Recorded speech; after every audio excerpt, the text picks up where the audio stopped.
All right. I think that is yeah. Anything you guys wanna say to anybody? Cause I just started off. Dr- Drink Um, plenty of water. That's the only good thing you're probably gonna hear out of the stream that's gonna come out of my mouth. Probably. God dang it. Probably. Try that probably base boosted somebody probably. Uh-oh. Regardless. So long story short, we're not gonna be playing D&D tonight. Half the party is not available. I was only able to get Soul of Mine, and Adrilla. So, and I also got Atomic Chowder, but he is currently indisposed. And even if I were to get him, I feel like a lot of the party still isn't here. So I'm just gonna do something a little different, and we're gonna play Vampire Survivor, maybe some other stuff. It's like this horde shooter, but I didn't feel like that was enough, so I thought about this one other game my friend has in his disposal called Deep Questions with Friends. And I do not own that game, but I definitely could find some questions that we can use. We definitely could just question the hell out of each other for the meantime. Or we can play Would You Press the Button if you want. I mean, would you press the button? Is it shiny? I don't know. It's like, would you press the button if you get all the money in the universe, but you end up having the worst days of your life for the rest of your life, but you can't die? I would not press the button because I would ruin the money anyway. I would just ruin the economy. I wouldn't be able to spend it. I would just be sitting That's on half worthless the cash. reason why the worst days are happening. Yes, she is the reason. She is the reason the economy is crashed. But no, like in any other reason, here's a legit question. I'll start off with a positive one, and then we'll actually go into the thing. What is your happiest childhood memory? Happiest childhood memory? Yeah, it's really anything. Hmm. I think it'll probably be. I think it was around 4th of July or something. Like the fucking Dow General Tree in the city was giving it, were like trying to liquidate their fucking balloons and shit. So we had a bunch of fucking water balloons. So I spent the entire day up until like midnight chasing my cousins around the block, having a block party of them. So that, nice. Hmm. When life was simpler. I remember back when I was younger. I used to. Oh, I mean, this is more like nostalgia rather than a great memory because I, I don't know how to. I don't know what my greatest childhood memory would be, but I do miss the old days back in Michigan. When we actually had a house and traveled decently and had money, like enough to like own a house instead of an apartment. Goddamn.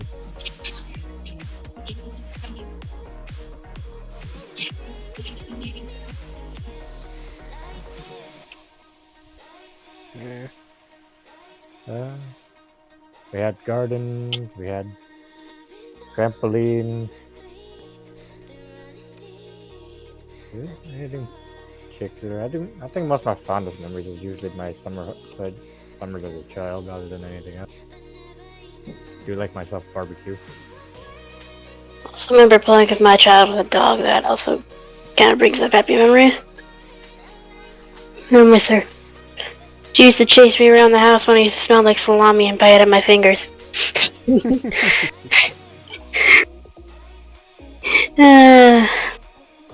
And my grandmother turned her into her Uncle Salami because he fed her nothing but McDoubles and she ballooned up. Miss Suki, she was a good guard dog. What was your question? I was looking at something in the game. My happiest childhood memory was... It's a tie between just like my early years growing up as a nerd in some areas. Just kind of being able to play games, being able to, as much as I had back in the day, hanging out with my uncle. And the other one, and these are actually a deep cut, was the times I spent with my grandfather when it was just kind of me and him. We just kind of, to describe his personality, he was the, he was a cowboy. We would just head up in his truck and we would just go places handling things. I'd help him with small things around the house, sort of learning smaller things. It's a deeper cut to also say that I feel like my family says that he loved me more than anyone will ever knew, but it's like as a child I always felt like, he doesn't love me. Actually, he loved me the most. That's a very shocking and deep cut that I just don't... He had the old man love where you don't think it's true, but he loves you very deeply. Yeah, it's like an old school, like old school masculinity way of like, it's like, I love you, but I don't say it. I don't do it through like a lot of deep cut emotions. It's like I do it. It's like he allows me to kind of see Maywood in a different life. It's like he taught me to kind of walk around without fear. It's like I'm afraid of things that could never happen to a person.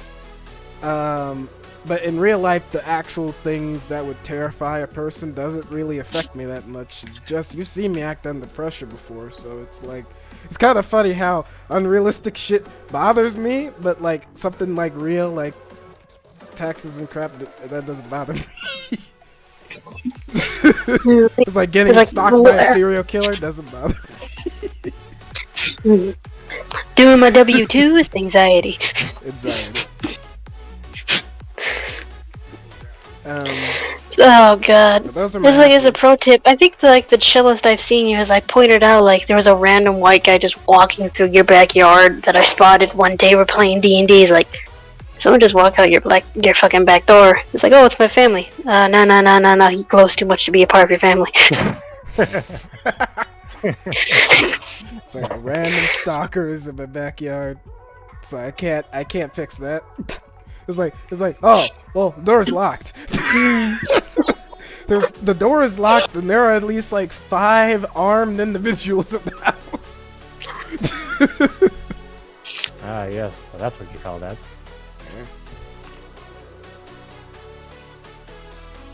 You just want me to leave. But in any other case, I was like, next question. Here's one that you could choose to answer or not. What is your worst childhood memory? There's a couple. I think one was a nightmare though, but because that one made no sense. Worst childhood memory is my brother letting me play Resident Evil 4 and meeting the regenerator. Oh my, the bitter person. Shit. Pepe has a message brought to you by Skillshare. Learned your taxes today. I did. So yes, please continue. If you don't have one you want to immediately share, just I think the worst childhood memory, like realistically, is any time I've actually gotten a whooping. Like I was like, honestly, I think the most funniest one was me and my cousin Cameron. We had a frisbee and we were tossing around in the backyard, and then it sometimes would end up in my neighbor's yard, and then it's like my grandfather and everybody went back to go get it like at least twice. And the second time he said, all right, if this thing ends up like on the other side, you're gonna get it, like, it's like, you're gonna get it. And if you can tell from the beginning of the story, you know how it turned out. It went on the other side of the yard. And then me and him just didn't say anything. I don't even think we actually got a whooping. It's just we didn't say anything. But in any other case, it's very rare. But yeah, I'd say that was probably the worst one because it's like, damn it.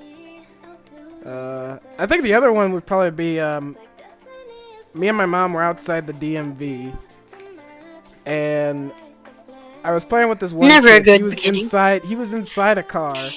I was outside, and she was talking to her friend.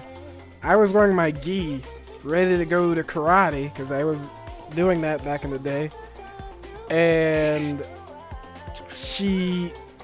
I was sticking my fingers in and out of the window at the top, and he was rolling up and down the window, and it caught my fingertips. And I was like, God, it's like he rolled it down, so I pulled my fingers out. And then after that, I ended up like my fingers were extremely sore for the whole day, and then, like a deep, like blistering, like almost bloody pain. And guess what? I still went to karate. So I'm punching, kicking, and swinging with injured fingers. And then he became a karate. I'm gonna try. Like, my worst childhood memories are pretty fucking heavy. I'm trying to think of a lighthearted one. You want to be like a band-aid or something, or? Because really early on the stream. Alright, I'll let you think about it for a little longer. Pepe is sharing one for everybody. It's either a dog attack, getting run over, or having a guy bleeding out, banging on my door. Ooh. Jesus. Oh, that Pepe. brings up one of my memories. One of my neighbors got shot on my doorstep. What the fuck? Yeah, apparently the guy was, had a warrant out. He got shot, went to the hospital, bled over his footstep, crawled up the stairs, so my mom... It was a Saturday morning, my mom was, like, playing Bejeweled on her fucking shitty... fucking 2003 modem. And she heard, like, knocking, heard footsteps around in the garden in the back. She looked up, she saw a police officer walking around. She closed the shades, walked up towards the front, heard kicking. They were trying to kick down my neighbor's door, because I worked on, like, lived on a Chicago 3-tier apartment thing at the time. So they're kicking down my neighbor's door. Like, we had to move into the neighbor's apartment because we got kicked out from the city because we're living in a legal apartment. So we had to move upstairs. The boot print was still there by the time I moved into the suburbs of my dad. They were kicking down the door. They were screaming. They had their fucking guns out in their holsters, and like, they turned around. They saw my mom poking her head out from the basement apartment, and she just nodded her head. Went downstairs, grabbed me, and says, "You know what? We're gonna get donuts this morning." Took me. Surprisingly, just left my brother there to sleep. I don't know why. Fucked up part. I do have a brother. 5 years older. I think that's the reason you did it. Took me out. We had to go the long way around to avoid the fucking cops. And we spent a good 2 hours at Dunkin' Donuts. Yeah, you should. Yeah. As you should, as you abandon one of your children in the apartment. I don't know what my mom was thinking. But yeah, they managed to kick the door in and they grabbed him. So yeah. Well, that being said, That's one of the happier childhood memories. But still bad. no, it's just like I actually have one more worse memory. So I had a friend. My first, like, real, like, not family-related friend. His name was Michael. And the last day I was hanging out with him, it was a sleepover, and I took him back home because it was like Sunday and it was like school and stuff like that. When we took him home, there was been a dispute. My mom actually went inside to go check it out, and she came back kind of in a fit. And Michael had to go back inside, and he seemed pretty sad about it. Long story short, that's the last time I saw him, and apparently, because I found out that from this later from his sister, from his older sister, because she were the grandparents, that the mom and dad actually got a divorce after that day. And he was sent to go live with his folks. Went to go live with his dad somewhere else. And he was a really cool guy, Michael. He introduced me to pretty much everything gaming that I enjoy, from Mortal Kombat to Dragon's Lair. And this is back when I couldn't play violent games, and he had a really cool sense of humor, and he shared my sense of imagination. I almost met no one like him like that as a kid. And it was really sad to it was like the worst feeling, like not having that person in my life. It's like effectively he would have been a really cool, like, modern best friend to have. Like imagine him at a D&D table. Also, my guy died in video game. Don't worry, I died too. And in any other case, Pepe also put two things. One is a correction. Almost ran over, not ran over. And the enemies surround you after a certain point in time. Yeah, that's why I'm kind of gonna try out different variants every run. When you play Vampire Survivor, you don't really expect to live. You just make really cool builds. I got another bad memory that's like more mild than my bad ones. I almost got hit by a car walking home from school. Mm-hmm. Lost control off the street. You drove onto the sidewalk. I was crouched down tying my shoes. I think I was like 11 at the time. Like, to kid you not, it was about, I want to say 2 inches away from, like, taking off my temple with the front bumper. Yeah. Yeah, it was a single mom driving her kid home from school, and she ran into a tree. She nearly went into someone's house.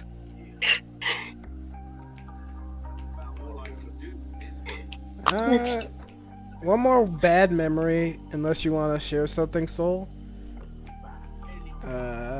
And then I'm gonna share something that's actually kind of funny, and then we're gonna switch it to the next question. My last bad memory is so I was driving home from D&D back in my early years back in high school, and I had my friend Duncan with me in the car, and there was these these people that weren't native to our probably the United States, who were driving this rental car. Yeah, they ran straight into my mom's car from the side, and that was the first major accident I have been in her car, and it made a slide, and it kind of also gave me a slight guttural reaction to when cars drive up fast on the side of the road. And the funny thing is, despite everything that happened, I don't think they paid a single dime, or I think they got away with it. I think.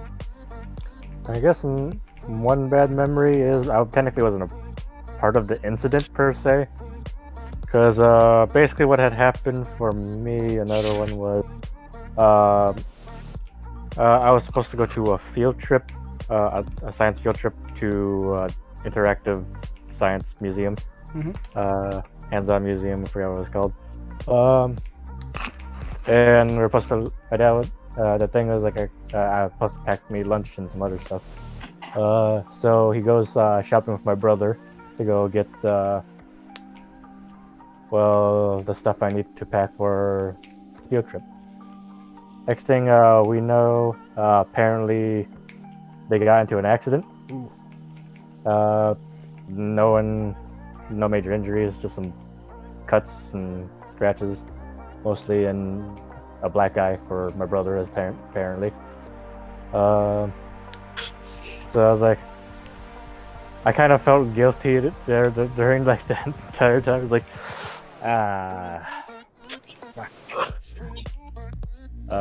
and I feel like if I didn't go to the field trip now, that I was like, it would be kind of a waste. I had a lot of mixed feelings about that little bit.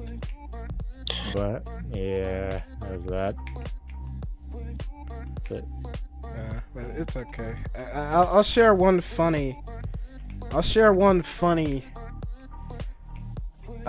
situation, and then to tie this up.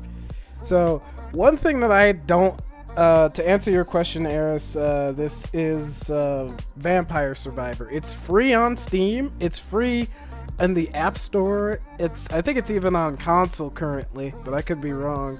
But it's like all you gotta do is survive. You just run around and build up and build character builds. It's actually pretty fun and a very good time spender.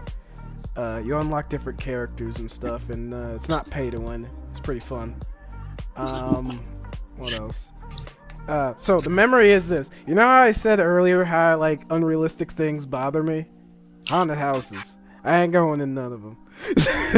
Not even any of my local ones that are super cheesy. Ain't doing it. Even the one we had out here in my town where it was like an open door one, where it was like more of a hedge maze than a haunted house because there was no roof. What about 13 What about floors? the haunted hayrides? Hail to the no. The reason that's so infamous in our state specifically is because you get your money back. You get your money back. If you make it through all 13 floors. Very few people get past the 13th floor. Besides, but no, like I had a family member who went actually to a haunted house a long time ago, and the performer, jumped out and spooked her. Thing about my family is like that she had a purse on her. And she bludgeoned that man. They had to call in an ambulance. Nice. So it's like, there's nothing more scarier than dealing with people. Hey. And to be fair, dealing with people is scary, but dealing with scared people is also scary. Yeah. Like, oh god.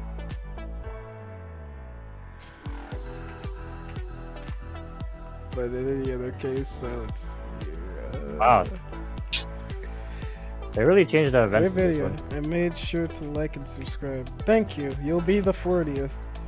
And thank you, Aries. Area effects is decent. Yeah, I saw it. I just was like, I kind of want to build up a defense because they will surround me and they will beat the tar out of me. Plus, I don't have that many area effects. Like, I only have, like, the fireball, I believe. Because the spell that you're seeing right now, that's like little dots that are soaring across the screen, that's a basic attack. Alright.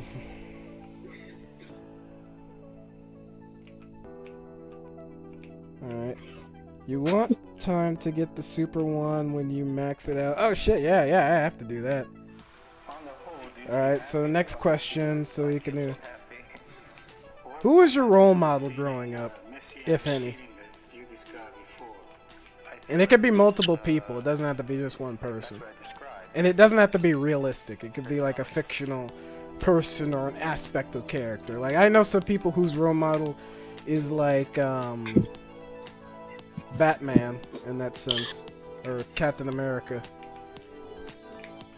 So it's like, it's not on that unrealistic. Increase the cooldown.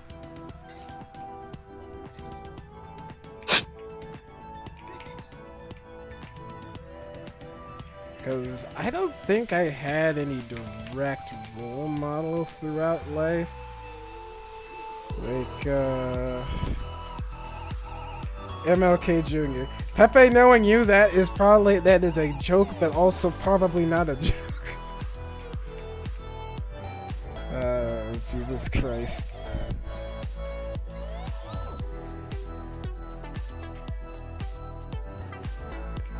Like, I'd say a modern, though, just to say like a modern role model without the growing up part, it's like probably Fred Hampton. I learned more about him and I find it very interesting. But that's not even a joke or just like, oh yeah, Chris or something. It's like, I actually kind of find his life kind of interesting. Him and technically Oscar Wilde, but that's only because a lot of his quotes are actually pretty interesting in that deep kind of way. I wouldn't call him a role model, but I'd say my actual role model is Sam Jackson. I think it's pretty solid. Well, for me, it's pretty simple for me. For I'm honestly my dad for the most part, though occasionally Nice. he's definitely what I would call a survival's expert to say. He knows how to hunt, he knows how to fish, he knows how to camp, he knows how to forage, he knows how to farm, he knows how to fucking do carpentry work. He's a man of many skills.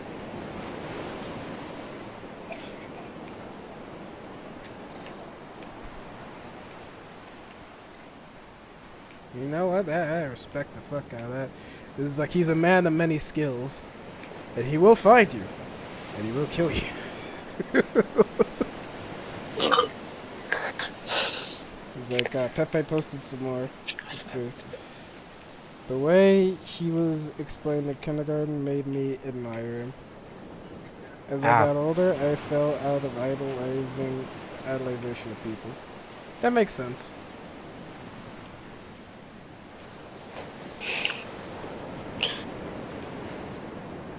It's especially since it, like as you grow up, it's like that ideal of never meet your heroes just kind of stands by, which is why it's like I choose Sam Jackson. It's like he doesn't hide his past, but he also doesn't like treat it as some kind of badge of honor because he knows his life isn't done yet.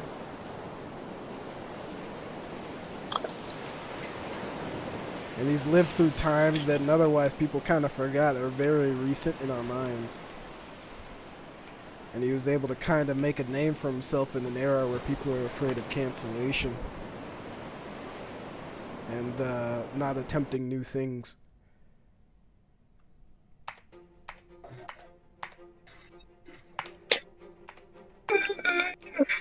But in any other case, I'll push it to the next question. Unless you got something, just... I do not. Alright. What is your biggest fear as a child?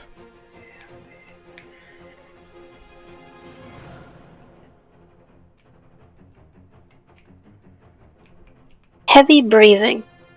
Really? And I shit you not. I think it was like sometime of Halloween when I was younger. It's like it's a mix between the regenerator noises from RE4, the OG one, and it wasn't fucking Freddy Krueger. It was another. It was like a dream-based horror movie that the woman that was haunting the dreams would signify that she was there by heavy breathing. So every time I would sleep at night, I would psych myself out when I was younger with my own breathing, to the point where I would just have like a panic attack and I would have to fucking sleep with my mom. Yeah. But it still persists. If you want to freak me out in a horror movie, you don't need blood, you don't need nothing, you just need like undisturbable heavy breathing in an area I can't see.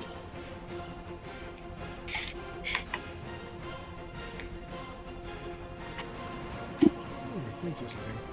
Pepe also has posted another one. Oh, time stop.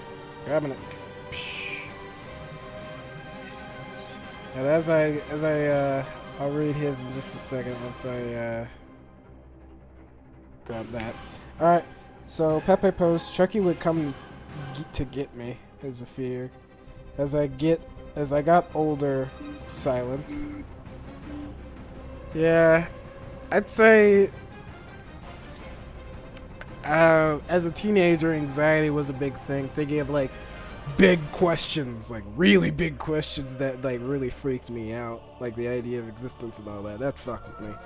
But I was terrified of black holes as a kid too.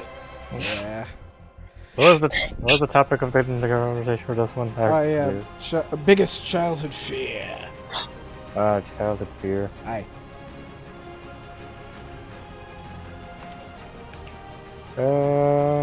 Such a crisis didn't happen till middle school, so that doesn't count. Let's see. Being followed by the neighbor's dog through my own house. Oh God. Yeah. That's one of the reasons why I'm like they're not like small dogs. They're big, and I can't I can't really identify what breed they are. But they had kind of weird looking gray spots, kind of like a I don't know how to describe it. They kind of look like a wild animal in my opinion, rather than a dog. Dalmatian. No, not Dalmatian. I know black and white. They're gray with brownish, Bulldog. if like slight Pitbull. like ocelotty kind of spots on their back. I don't know how to describe them. Whether it's very. He had like two of them, and they're. Oh god. Honestly, your fear seems mighty reasonable, even if you weren't a child. Like they, as far as I'm aware of, they aren't any breed of dog that I've recognized at all. I've don't know many of like splotchy kind of circles on their back, but whatever. It's not definitely. I wouldn't say spots, but it's like, you know what I mean? No, I get that. It's like it's a childhood fear of like this beast is gonna get you. This beast with no morals is gonna get you. Like, it was like how No more. Yeah, that dog has no morals. He'll eat that child happily. definitely a short furred dog too. I really don't know what kind of breed because I've never seen a dog like it. Like nowadays, you see things like corgis and Pomeranians and all that shit. Imagine if you time travel back then and it was a corgi. No, it's not. I would laugh my ass off. And it's definitely like that thing was. I really wish I knew what it was because I feel like it's a mix of some sort of wild animal still. Like like that kind of fur pattern's like not normal. It was like one of those hybrid dogs, custom dogs. Or maybe it was a wolf. Who knows? Like just a very young wolf. Like a very. Could have been one of those like purebred dogs. That could be it. Like Pepe guesses greyhound. Strong possibility, honestly. Body shape not the same. Patterns somewhat similar for some of these, but not the same. But definitely different body shape. Strong possibility. Yeah, it's probably a mixed breed. So yeah. So maybe part greyhound. Part greyhound, part I'm gonna fuck you up. I really num num num. Part only God knows. Holy heaven, my children. Its name. Part hellhound. Oh, holy heaven may know. Alright, but my biggest fear as a child was the deep ocean. That still persists for me too. Yeah. No, I'm not saying it passed. I'm just saying that was my biggest childhood memory. Like back then I couldn't swim. Now I can swim, but at the same time it's like it still fucks with me. It's just not as much as before. Now it's like deep ocean, but you don't know like which way's north. That's normal. Oh no. So I did figure out how to figure out cardinal directions without having to like rely on a compass. Though I do have to rely on the sun, so I can't really navigate elsewise other than that. Imagine being in the Titanic and you're in the deep ocean at night. Don't, man. I went on like a cruise when I was younger with my mom, and we were on the part of the ship where when the ship is leaving dock and port, you can feel the ship shifting, and that gave me so fucking bad anxiety. Exactly. It fucks with me so much. Gosh. But alright, I'll skip questions. Unless you guys got another one. Hmm.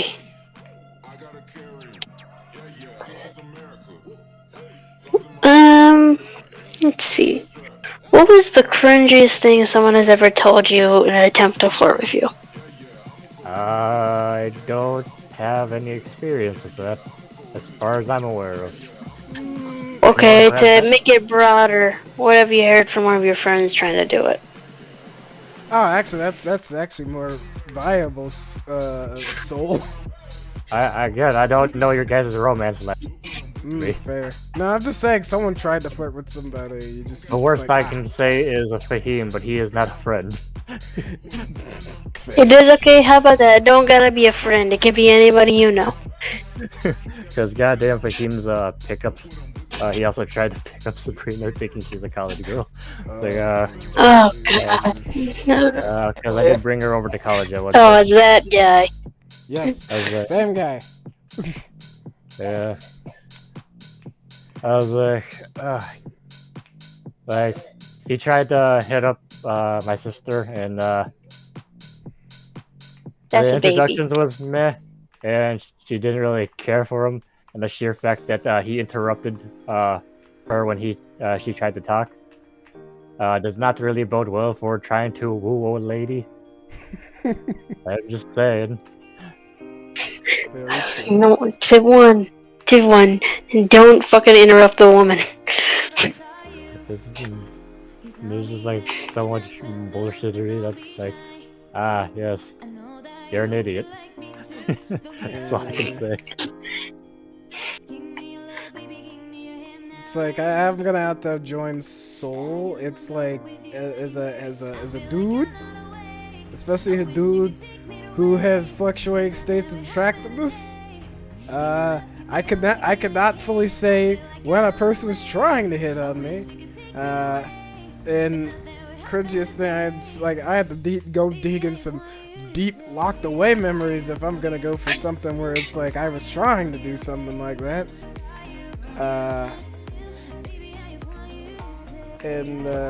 But some cringiest thing someone tried to do when flirting. Well, most of my friends try to make sure do the wise thing and try to make sure someone else is away when they're trying to flirt.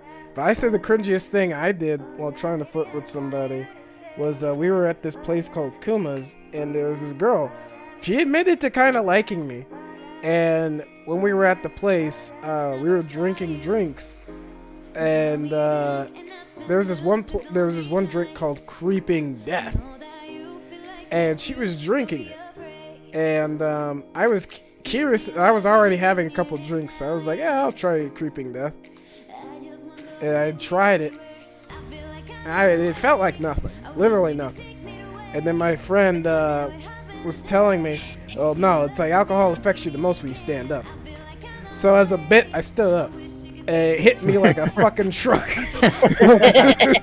I sat my ass down. I do remember this story because I think I was there. I feel like I was there. You weren't there, but I definitely told you this story before. Yeah, definitely funny though. You want bracers? No, Adam. Garlic is better. I'll get garlic in a second. Oh no. Next level up. Oh god, I can see you stumbling. I am kind of humped. You can't see nothing. You're playing Resi, or like Elden Rings. Elden Rings. Okay. For me to have a crack at the bat, I have at least, I want to say 3. One's me, but mine's is more of an action than anything. Back in high school, there was this one guy. He was awkward. This is when I was like soft butch. I had the Leon Kennedy hair at the time, so I'll give you a misdemeanor. Not pixie cut yet. Not my full shave yet. No, I had terrible hair too. At one point. Oh god. Nah, my shit was like blue. I literally had blue and pronoun hair. Oh, I had green at one point, mainly because I wanted blue hair. Yeah, I thought it was cool. I wanted to look like Lucina. Okay, I'm getting off topic. I had that short hair. Was like pretty butch at the time. One guy, he was very awkward. Bless his heart. I don't think he knew what he was talking about, but He called me a reverse strap, thinking it was more of a compliment. He was in the tomboys, or he was just really in the twinks and he didn't know you I think he didn't know I was a chick at first because I didn't talk a lot, and when I did, I only gave nods. So maybe he thought I was a twink at first. I knew he was bi. Yeah. So it was like, so I'm like, I was like, he was saying like, oh, you're the best of both worlds or some shit. But yeah, that's what it came off as. My second one, still high school. Like I fully shaved. Like I got the fucking Levi haircut at the time, shaved but not fully short yet. It was at the time where I could actually like maintain a tan. So a girl called me Poppy. And I don't know about you, but that fucking revolts me. Because every time I never grew up calling my papa Poppy. It doesn't work. But every time I do hear it around my family, it's either referring to my grandfather, or we're corralling the young kids to get over here, or it's my younger cousins yelling for my uncles. So that's immediately a correlation just goes like out of my head. It does not work for me. So I just die inside. Jonathan will beg to differ. It does not work for me, man. Okay, maybe it was because a white girl saying it. Maybe that was the reason. Because maybe because that could have been it. Maybe it didn't have the same role effect. Yeah, this is like someone didn't have the same twang in the voice. If it was like a Valley Girl voice, that's probably what fucking threw me off. But. But in any other case, it's like I said, I think that's the only one I feel at least mildly comfortable, or at least was mostly aware of saying. One that I did was mine was more physical than anything. It was back in Triton. I was in biology of this cute nurse, and she was digging me at the time. So we're talking, and we're putting away the heavy fucking microscopes they were using for the fucking biology class at the time. We're observing shit. So I was talking to her. I think I was gonna be able to get a date out of her. I was struggling with the fucking drawer, and I was trying to yank it open. And I lifted it one time. You had to lift and you had to pull it out. I lifted it, but I was still pulling, thinking it was still stuck, and I had to remove it. I pulled it. She was right next to the fucking counter. I fucking knocked the wind out of this poor fucking nurse. Oh, yeah. Just showing that alpha male energy. I don't believe in that. I'm just like, that's very funny to say. I was like, she's showing that apex predator energy and knocking us. Yeah, True is the main bitch in the pack. You just gotta fucking knock them out on their knees. Like, no, but yeah, I never got that date. Yeah, it is like, oh, that's fine. It's like, that's endearing. It's like, apologies, it happens. Yeah, no. That actually happened to my brother. So he was hitting on this one chick. He wasn't looking at the rest of her body. He was hitting her off pretty well. And I told my brother, he's like, "You don't realize it?" And I was like, "Realize what?" Like, look down. She was like, I want to say 6 months pregnant. Oh, jeez. He did.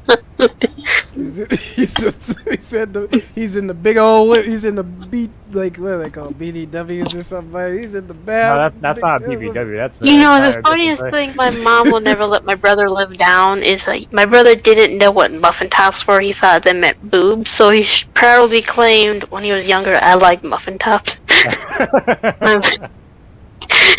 Okay, you see me clicking the garlic? You see me clicking the garlic? Either way, but going back to what you were saying before. Oh, dang, it is an area of effect. That's pretty powerful. But no, going back to it. No, it's like that's. I don't know. It's like he's in the buns in the oven.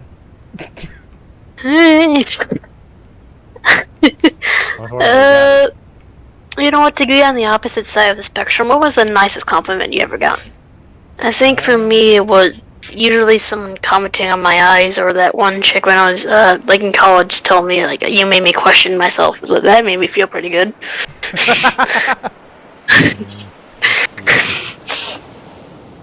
Like, damn, I'm that charming. Perfect. Hey, fluctuating states of attraction. But I honestly good.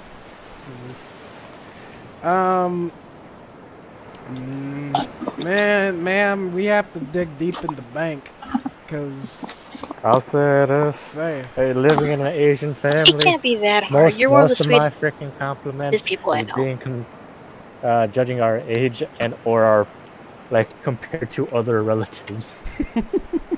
It's like, bruh, it's like, ah, you're much better than. It's like, what the fuck are you talking about, mom? what the fuck you say? It's like, look at you, you got A's, and he's like, oh god, no, this is not the time for this.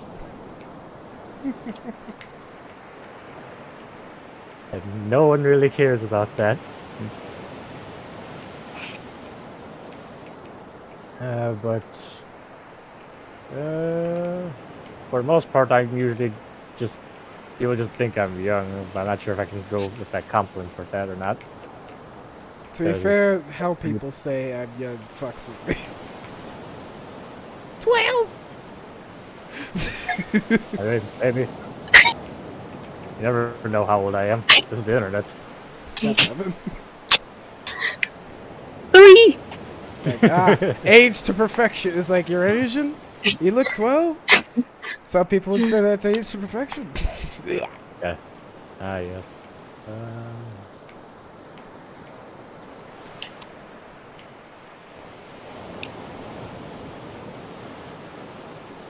Definitely a world of strangeness we live in. It's a strange universe out there. And if there's aliens out there, it's just gonna get strange. I'm pretty confident. This is gonna get a little bit more awkward. A little bit more gay. Like, fucking go find it yourself. We're not trying to cover up this bullshit anymore. We're just like, here's the documents. Do whatever. I feel like where space works in that way, where it's like, if alien spaceships fly by, they roll up the windows and turn off the light. Yeah, dude. We're that neighborhood of the galaxy.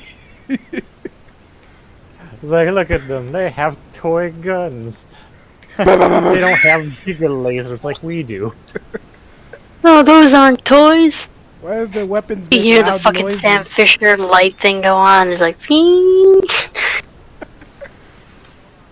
We don't accept like, Discord mods around here. There's not enough room in the preschool for the bonus. God damn it. God damn it with these memes. But either way.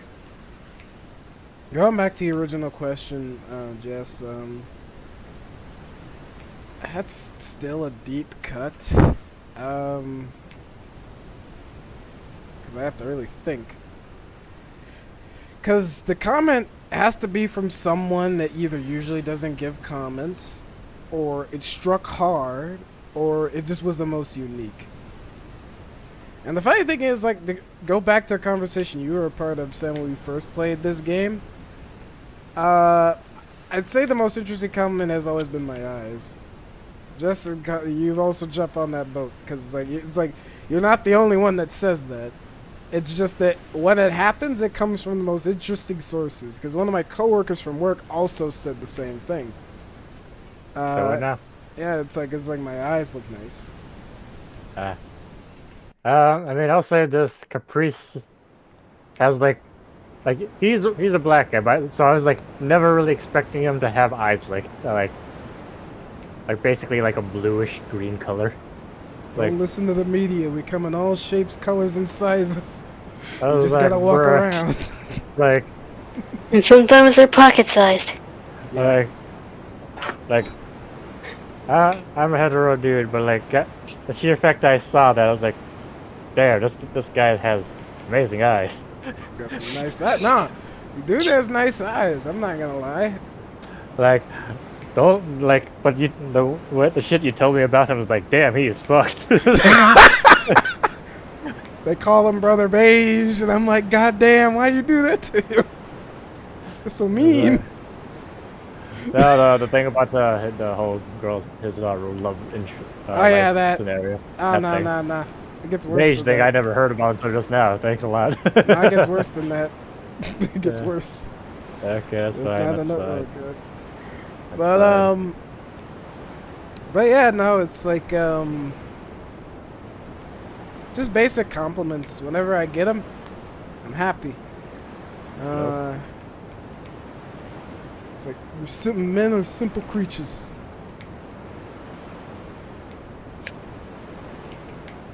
It's like when I work out and I get compliments, I'm very happy. Because recently I started working out a bunch more.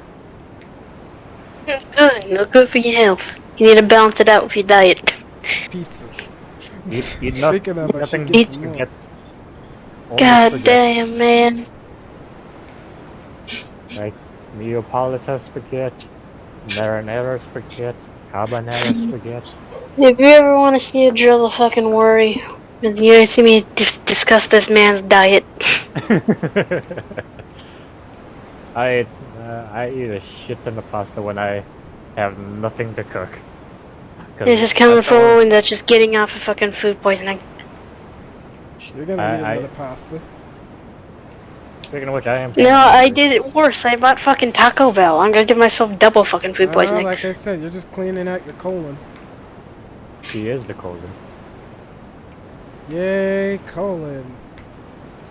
Ah yes. I hardly even knew ye.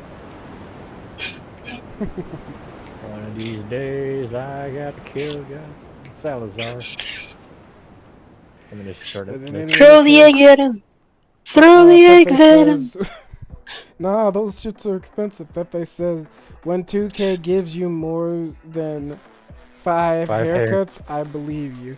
I don't even know The what that's sports. referring to. The sports. I think like when you're creating character, I'm assuming. No, I don't know if he's referring to that. He doesn't play 2K. I don't play any 2K games because I'm not Yeah, exactly a I think that's person. universally all my friends. Like, they don't play sports games. I know it was popular when I and my friends from Detroit. Oh, I gotta repair my knife. I mean, God wasn't a fan of that because the Discord had some fluctuation in the chat. Yep. Dead. Alright. Next character. Let's see. Next question. What was your favorite subject in school? This could be college. History. Any. Oh shit, that was an idiot. Yeah, history, social studies in particular. I'd say this. Social studies here versus back in my state of Michigan. A lot different. Because what they focus on, especially in the elementary school, apparently. Like, Because I remember learning about Native Americans really in a young age, about Trail of Tears, and also about the state itself, like the state tree, state flag, bird, stones, all that.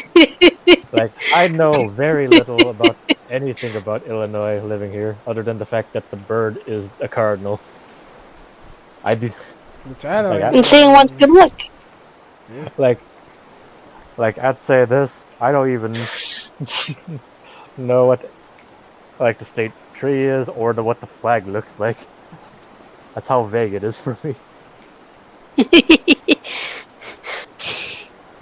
Like I asked my sister, who was basically coming through these schools since she was growing up through Illinois schools, and I'm like, man, I have no idea what they're teaching here.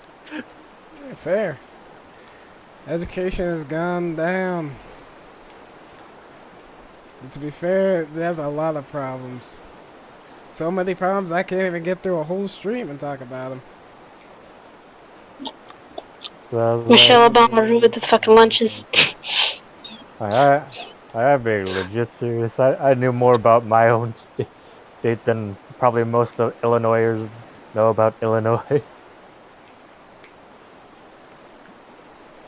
You will never know the politics. I That's also don't very fair. Favorite subject in school? Oh shit!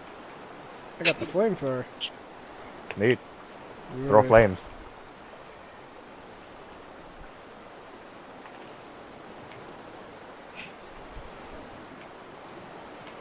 I should have got the expanded thing. What else? It's also I'm doing this rain SMR thing going on. Oh shit! I'm at an inch of health. What else? So you said history, Jess. Why? I'm just looking back how humans evolved and how governments and shit evolve is very fascinating. And I am fully prescribed to the whole learn your history or you're doomed to repeat it. Yeah. Too bad a lot of old shits in the fucking house don't learn. Yeah. Yeah. Sad thing. My favorite subject is also probably gonna be history. It's not a hard subject because it's the only one you really should be expected to be regurgitating. Everything else should be more closer to problem solving or figuring it out versus history. That's the only one expected that you should know. Um, I stand by what you said. But mine was actually more close. Like I don't like it's history, but it's like cultural history. Is I think is one of my favorites in high school, probably because of the teacher. He was very chill, and a lot of his experiences come from him actually physically being out in the wild and learning it from the people who've lived those experiences. I'd say a subject I do find interesting if I were to like specialize in some things like religious history and mythology, because those are like my bread and butter essentially growing up. Because I watched a lot of History Channel, Discovery, and I was young. So the only reason why I don't like science as much is because I realized I suck at science, and I was like, yeah, I'm never gonna be like the guys take like Steve Irwin on the TV. Oh yeah, I guess that Steve Irwin would have counted as one of the people I looked up to as well. I guess. Dang. Yeah. Well. He was taken from us too soon. Yeah. But he died doing what he loved. So could you really say that he was mad about it, Yeah. or wasted his time? I will never forgive the stingray. Funny thing is, I saw like there was like a baseball game going on, and they had like a tank, but guess what? A stingray in it.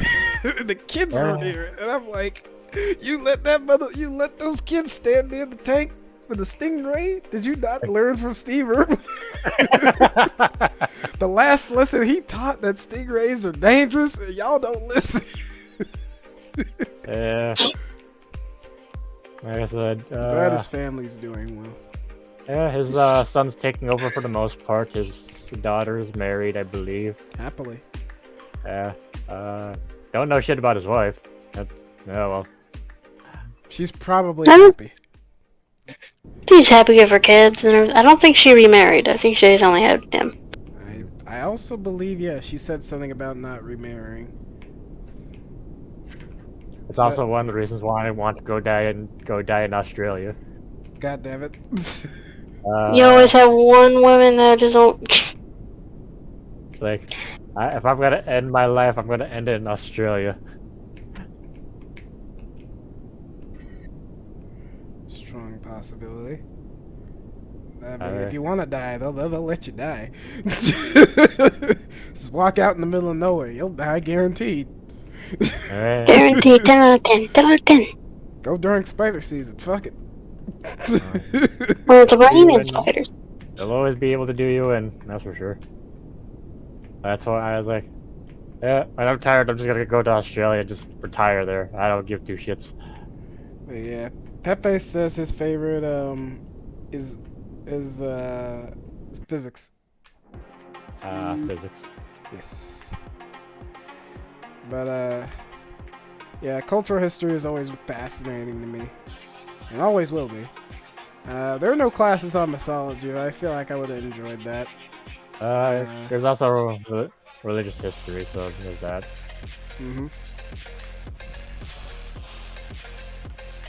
It's always fascinating.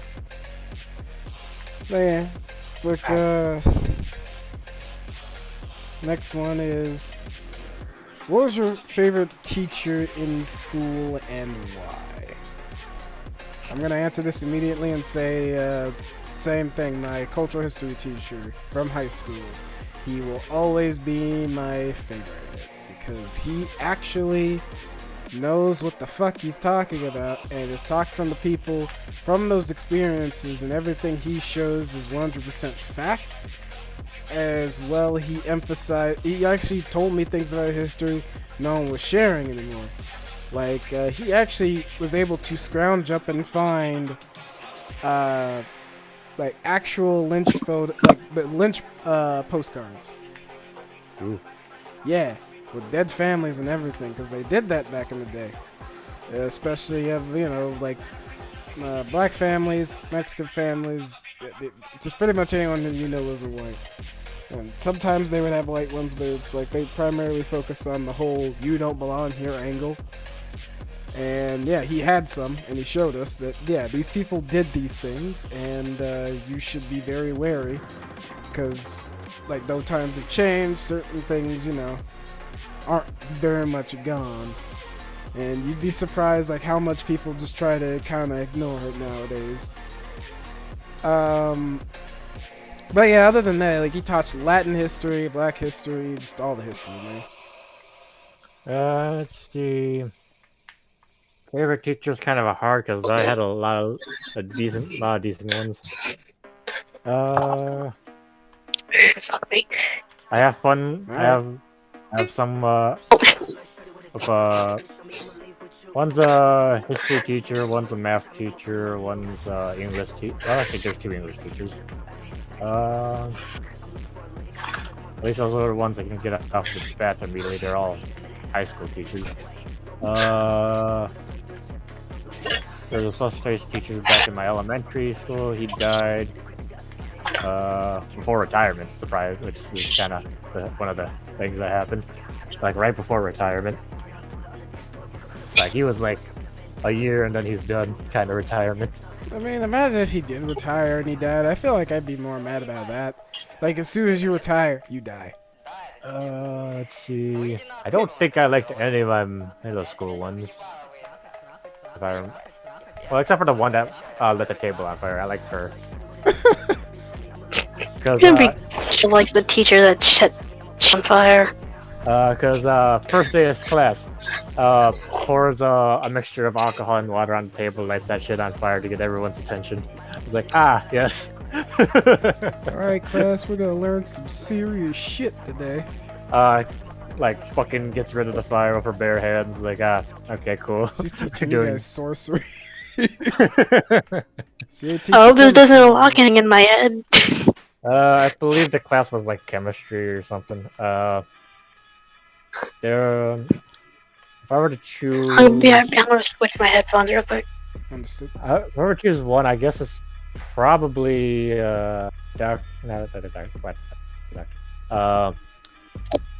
Shewitt, because he had interesting stories. He's very comedic. Chowder knows him quite well as well. If he was conscious, he would explain some stuff too. He's apparently has some German descent, and his families were descended from mercenaries. He has a family crest of that mercenary family tattooed onto him. They live by the family, die by the family. So, Emphasis on the die. Very chill dude, fun dude. Very comedic dude. Hello? No, it's like I'm still here, I'm listening.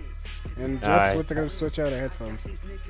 But in any other case, that's actually pretty cool. Like that's also why I picked my teacher, is because he was pretty chill. And he was pretty honest in comparison to other teachers who did like light exaggerations and such. I mean, my current art teacher's also pretty fun too, because we talk a shit ton of conspiracy and almost fuck with the class order because of that. It's like, because we go on I occasionally put him on a conspiracy tangent, and he just like, we kill like 5 to 10 minutes of class time doing that.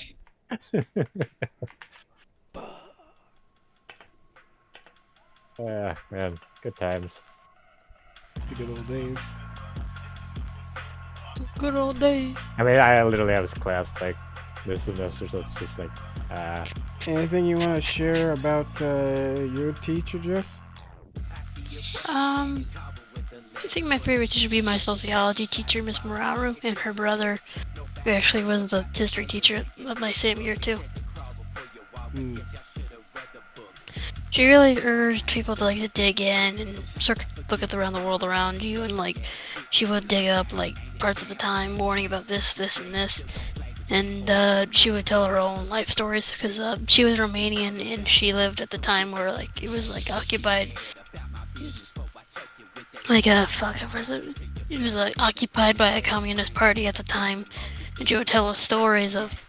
No matter how someone might say like how bad America is right now, trust me, because it is still bad on certain aspects. But remember, it's not always greener at the other side. She always specified that. So always search out what you can see to make better of your own circumstances. Because she would say stories with like there would be like a vocal family on her block that used to talk about like talk about against the party and shit. And like one night they'll get real quiet, eerily quiet, and the next morning. The entire house is empty from that family. The father, the mother, the 2 sons, and the newborn baby were completely gone, and the house was stripped. And the only thing people really noticed was a government car driving down the street. jeez. Yeah. She also made sure when I was in my depressive episode, she gave me something to eat, so. She was a good woman. She's fairly old. I don't think she's still alive, though. Her brother might be, though. Yeah, but you have a pretty strong memory of her. A good one. Yeah, if anything else, I would literally add Mr. Facilier, a social worker, not a teacher, but just a pretty cool guy. He was there during one of my anxiety trips, and he lent his room so I could eat there instead of in the lunchroom. It was a very nice room. He was very honest, which is what I prefer versus people trying to break stuff down into a factoid or something like that. Nah, just be yourself and be honest. That's what a lot of kids respect more, not just some hyperbolic factoid or just like someone trying to be overly nice. It's like honesty is like very respected amongst kids. But that's it. Next question. Let's see.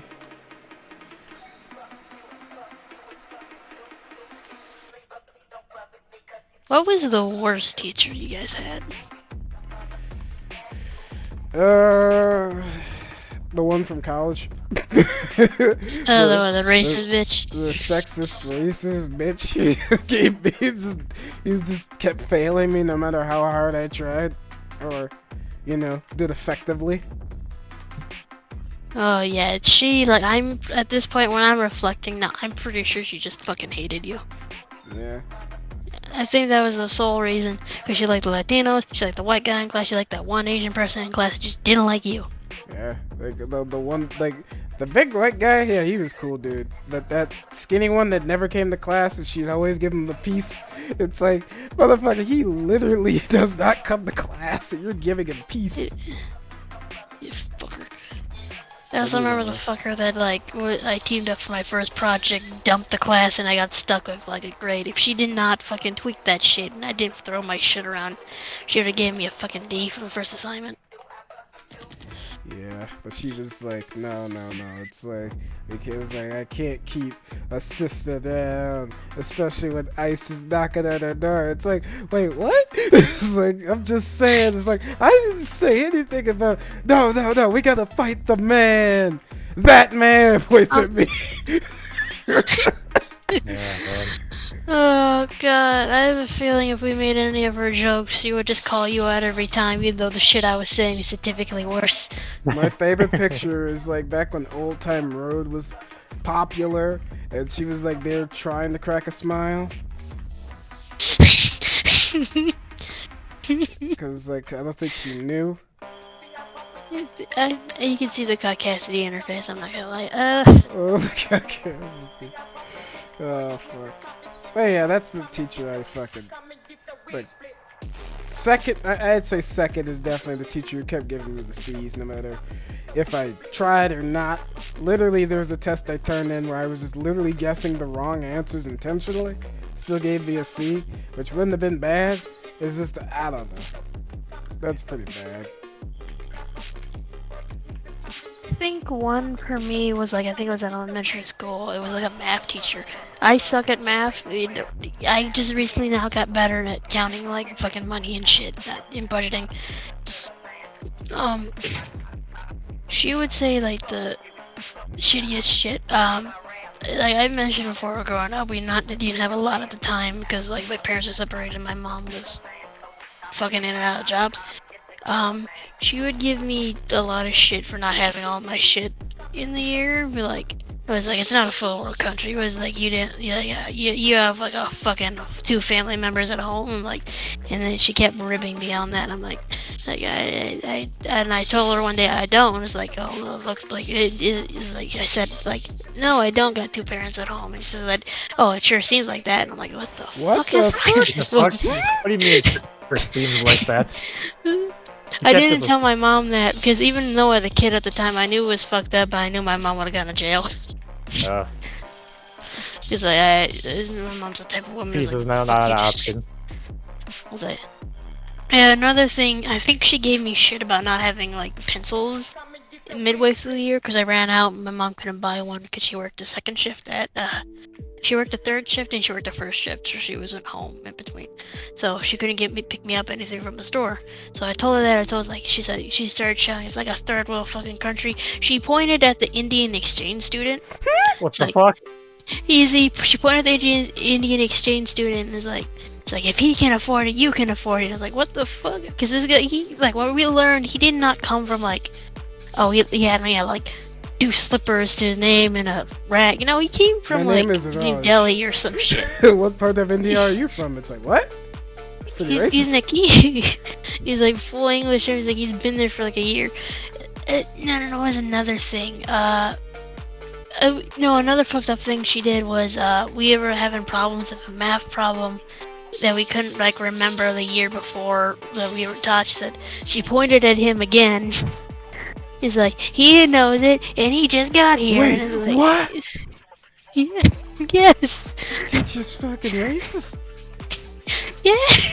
I just realized that now when I was like, when I think back to it now, it's like, what the fuck? Like and rather than a racist teacher, I had a slightly racist assistant teacher. Oh god, those are worse. And another thing that she did was Can I say my piece on this for a second? Yeah. Yeah, go right ahead. Say your piece. So, what, you know how like there's the Pledge of Allegiance at the beginning of school. You gotta stand for and put your hands on your heart and all that. Yeah. The assistant teacher assumed I guess I was an American or whatever. She walks directly to me essentially and says, "Oh, you don't have to stand up for this," and I just sit back down in the chair while everyone does the Pledge of Allegiance. I'm like, what's going on? Your best friend that you told me about just looks at you like, what the fuck? I'm like, oh god damn. I'm like, it's like 2nd grade, I believe, and I'm like, did she say it in a way where she thinks she was being helpful, or she just like, yeah, no, you sit down? Yeah. Oh no. So I have no idea. Like 2nd grade me had no idea what the hell was going on. I'm like, looking back, yeah, that's like, now looking back. Oh no, something kind of similar happened to me when I was like in 2nd grade too. I didn't speak a lot, and one of my teachers, she was like a white lady, like a blonde white lady. She knows my last name Ortega. She said, oh, she doesn't speak a lot, so she sent me to the bilingual classroom. He's like, after a while, I knew a little bit of the words because of my grandmother. it was my grandmother. Like a little bit over time, they figured out like she can't speak. They were about to send me to the special ed classroom for a Oh moment. jeez. Oh, that's rough. If that would happen. They sent me, but my mom stopped by like I think to drop me off lunch or something, and was like, "Oh, they're bringing me through here for some reason." I sat out in the hallway and she walked up to the classroom. I did not know that conversation. And at least no one thought I was poor at the very least. Yeah. Oh god. Back to the fucking racist math teacher lady. Another fucked up thing she did is that she forced me to stay lunch to help with my math homework. I like I said, I'm ass at math. And there was this other kid with me, like I would say his name is Max. Max had a rough home life and shit. Like I felt him because he was in the same boat. He had a mother that wasn't all there yet. He were rougher than they should be at the time. Like no medication, all that stuff. Okay. She was like eating there, she's looking at him, she's talking to another shitty teacher. At the time, she looks at the both of us and she's like, we stopped and we were talking for a bit to each other to see if we can figure out a math problem. And she just loudly claims while looking at us, she's like, you know, these days parents just don't beat their kids hard enough anymore. Oh jeez. Yes. Yeah. Or like, you know, fucking, I'm gonna say her name out loud because I don't even know if she's still teaching anymore. She's like, her name is Miss Lornahan. I know one. I know, like some mysterious school board lady. Her name was Miss Lornahan. The school board watches this because I work there, and it's like, find this lady.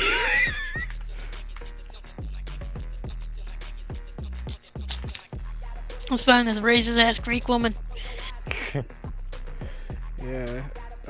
Pepe's got some more answers, but like, if you got some more, like, alright. Let me say Pepe's things real quick, and then I'll let you do the thing. Pepe says, my least favorite teacher, going back to our last question, was my 5th grade teacher.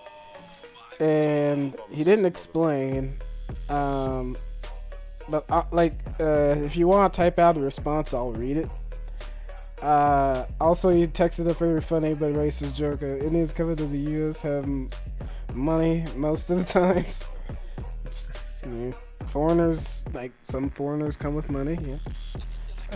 Get the X if you can, which is referring to my current session, and I'm trying, man, but there's just too much chaos going on. She was a black nationalist. Alright, not to go anywhere deeper than that. They exist, what do you want me to say? Wait, was it the variety of like we came to South America and we taught all the Mexicans how to do their shit right? That is actually a very fair question. Is she one of those like, it's like we gotta keep everybody out? But I will say, you got any more tales of the racist teacher while Pepe's typing this in? I think it was this was a more shitty one. I think it's probably more like harassment than over anything. When I was younger, around that age when I got her class, I started developing before some of the other girls.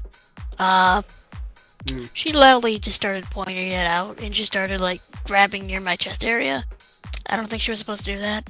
That is it doesn't matter if you're a male or female, that's bad touch. Yes, bad touch. Yeah. That's no.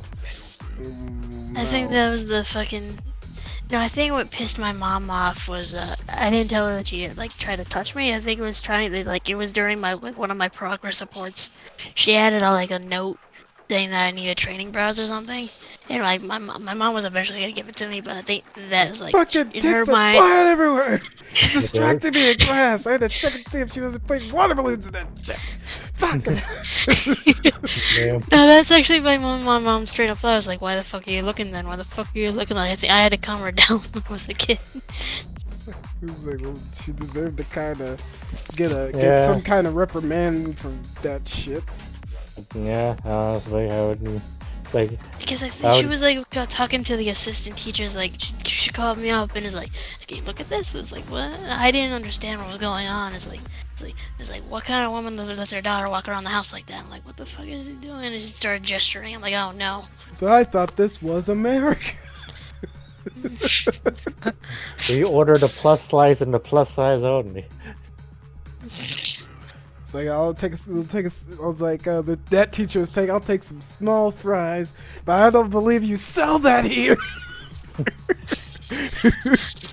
What do you mean I can't sample the small fries? Oh, Jesus. Jeez. I'll take a small milkshake, but you guys don't fucking sell that here. I'll make my own. I'll make my own. Buy upgrades, OD. Yeah, dude, no. But in Yeah. any other case, I'm Yes, sorry you have to okay. go through that. No one should have gone through that. The Chicago public education system was terrible. Yeah.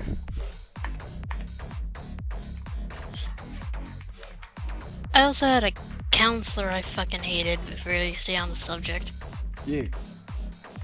I was failing my stuff, I think in my sophomore year.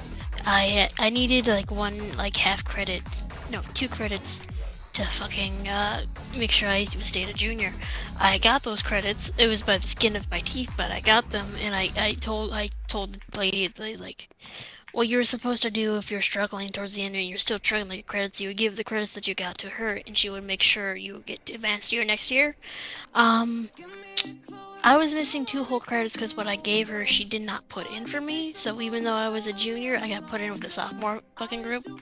Yeah, dude. So I got fucking pulled behind by her. That was resolved when I moved out into the suburbs because the credit limit from the city to the suburbs is less. So when I moved out to the suburbs, I had more credits than I actually needed. So that was Well, I easier. thought you were really smart. He's like, look at this. It was not Put me this just kid in struggling to get my Juilliard now. Yeah, dude. Juilliard's perfect. Like, because like let me tell you this: the average for the senior at that time was like 36. I had like 47. I had to take a lot of fucking other extra classes and shit to make up for it. So like, looks like I had a bunch of free periods. Yeah, I mean, I'll say this: education system back in my school system had A through E instead of A through D and an F. I guess for me it made more sense because like yes, going in order. But But at the time, you when I got realized. it was like, because I always thought I was like, Timmy Turner gets an F. It's like, man, he must be worse at homework than my grading system. I was like, yes, that must be it. I legit did not question too much about that. So you got beyond high school, you're like, what the fuck? No, because the high school grading system still has the E thing. I didn't question it until like I moved over here. That's when I started questioning what the hell's going on. That is extremely fair. So my old grading system, yeah, well, that's a thing. Mm-hmm. Not too worried about that at least. So, I mean, it doesn't really change anything when you think about it, but it's just a Well, it's thing just a that- good thought. I mean, I feel like I coasted for a while, just doing the work. It's like, man, school's hard. I mean, math is kind of hard. That's kind of it. It's like, history's just regurgitating shit, and the rest of it's just like, it's kind of, you have to figure it out. But I mean, as long as like you're open with the teacher about the fact that you're struggling, and they're actually interested in the subject, I mean, you should be fine. But I mean, like, I could see how some people would struggle. I mean, for the most part, if they're like that, for the most part, yeah, I can get Yeah, by except just the art fine. teacher, she could say fuck you.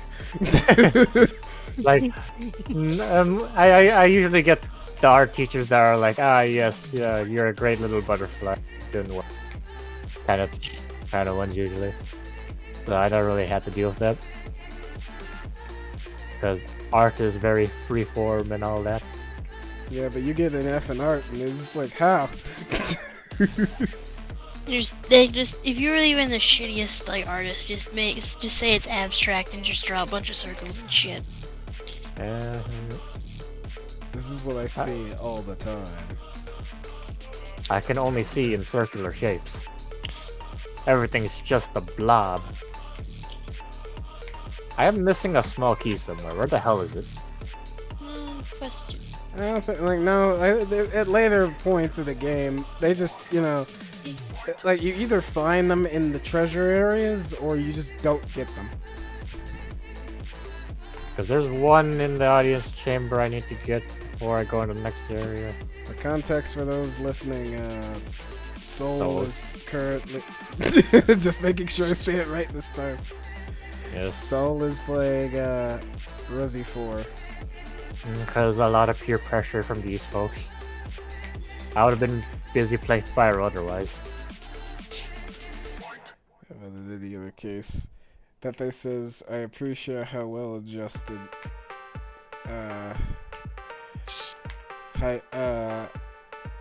high teachers were. High school teachers.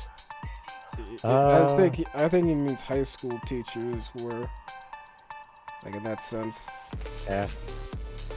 Like, I get that. I don't have too many high school teachers I don't like. College professors, though. Some of them I just plain hate. But that's to be fair.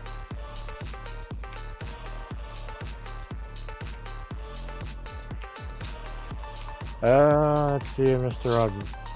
Alright, other than that, I feel like we've burned through the questions, so let's see, next question. What did you want to be when you grew up? As then or now? As a kid, I always wanted to be a firefighter. That's cool. Now I just want to be like a programmer, or like a game programmer specifically, but programming in general I could take and try. Because I think it's a great flexible concept to work with. And I guess the reason why I wanted to be firefighters mainly because the hero aesthetic of it mostly, and I was quite a big fan of Power Rangers at the time. So heroism and all that.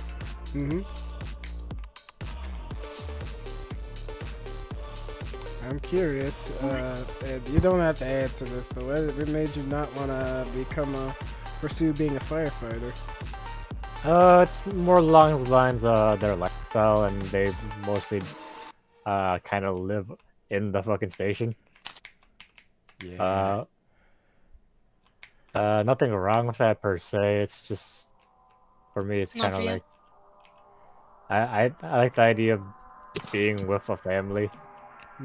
I mean, you do get sent, like, they are essentially like shift in terms of when they like do the thing, which I know, but at the same time, like, let's say your roommate Doug doesn't make it past the fire. It's like you gotta have to live. You're gonna have to live with that thought for a while in that room. It's like,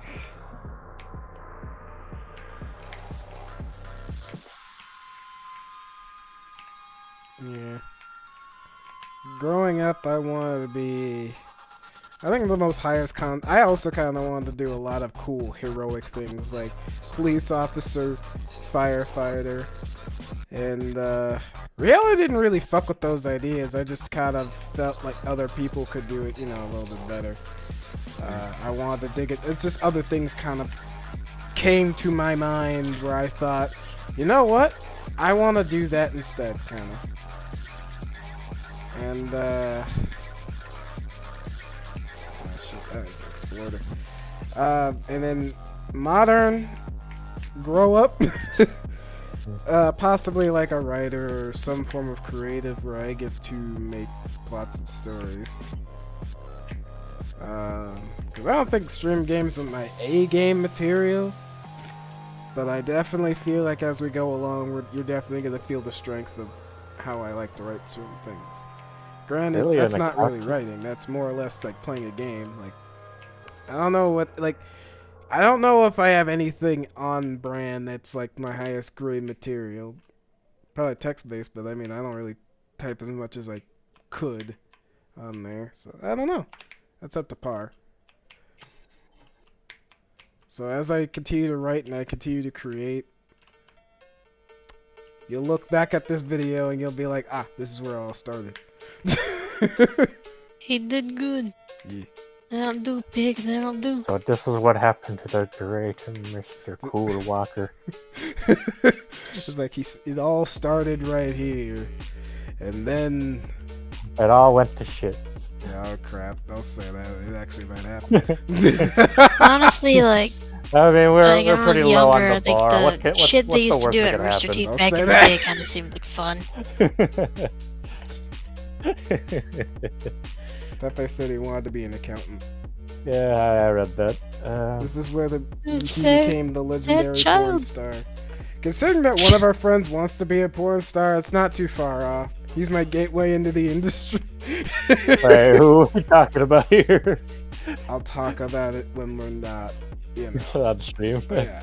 Because Okay, he's fine. I don't not have going his straight. I don't have his permission to say who. Alright, fair enough. I feel like it's someone I might know, so I don't know. It is. I have an inkling I know who it is. Oh. I think I know who it is, but Uh, I think if what I Send me wanted in to do when I direct was younger was message. be a vet. but I yes. think I'm Pepe. not gonna knows guess. I'm too. not gonna wait. I'm just gonna wait for the answer. Because I am honestly curious. I already know who it is. Yeah, spoilers. Black Cobra. That's actually not that bad. But I feel like if I had a porn star name, it wouldn't be anything that references my race, probably. Black Mamba. Yeah, because those already exist. Again, Magic Johnson is already taken. Oh god, no, I just fucking put two together. How dare you? Male Okay, now we're condom, just female condom. Landlords said he's raising rent. God damn it. It's horrible. It's justified. It's like, just, y'all know what I'm aiming for. XP is best. I really wouldn't have any clue on what mine would be.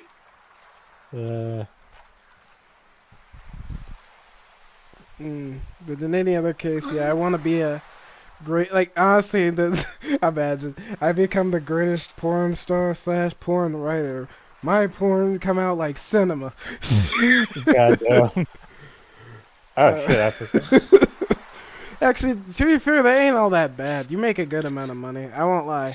The problem with it is how they treat their stars and things like that, and the controversies that be.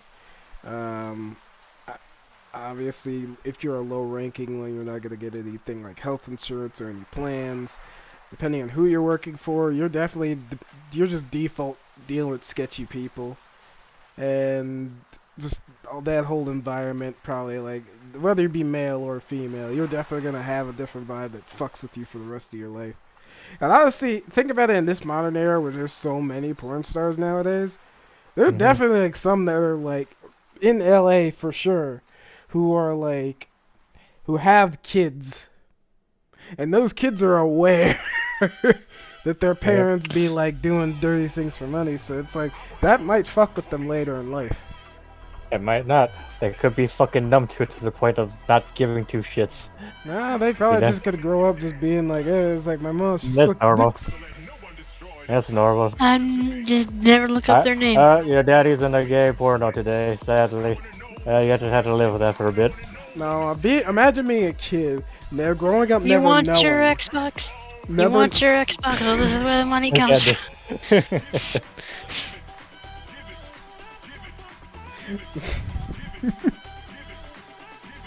It's like guess where your mom got that Xbox from? 5-finger discount. Your dad had to get his ass plundered to get all the bills paid in this house. By a black mamba. God damn. It's like, imagine they start doing that on those sites. That'd be fun. Day needs love. Oh god. God damn it. Says Pepe. Say you become an adult director. Yeah, like that's not too unrealistic for me. Especially you've known my background and shit, so it's like it's not too unrealistic. I don't know. We'll see what happens in the future. I don't care who's watching this right now. You know me. XP is best. Who knows? Let's see. What did you say anything just for like what you wanted to do? I said I wanted to be a veterinarian when I was younger. What about now? No. No? I couldn't be a vet. Nothing. Alright. No, She doesn't No, want to be I mean, like, like- oh, this one's dead. Scoots in the train. No, that is part of the reason, because like I have a natural affinity towards animals. I like taking care of them, but at the same time, when it comes to the aspects, sometimes you just gotta some of them, and I can't. I won't be able to like look at. I would be able to put a dog to sleep at 5, and back at 6. I have to make sure a dog gets their nails clipped. I can't do that.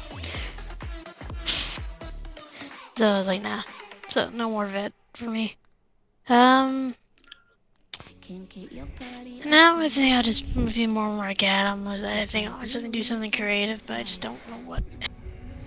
Because it's just You it's never fun. know. It's awesome. And it's like, yeah, my headphones died, but I heard everything.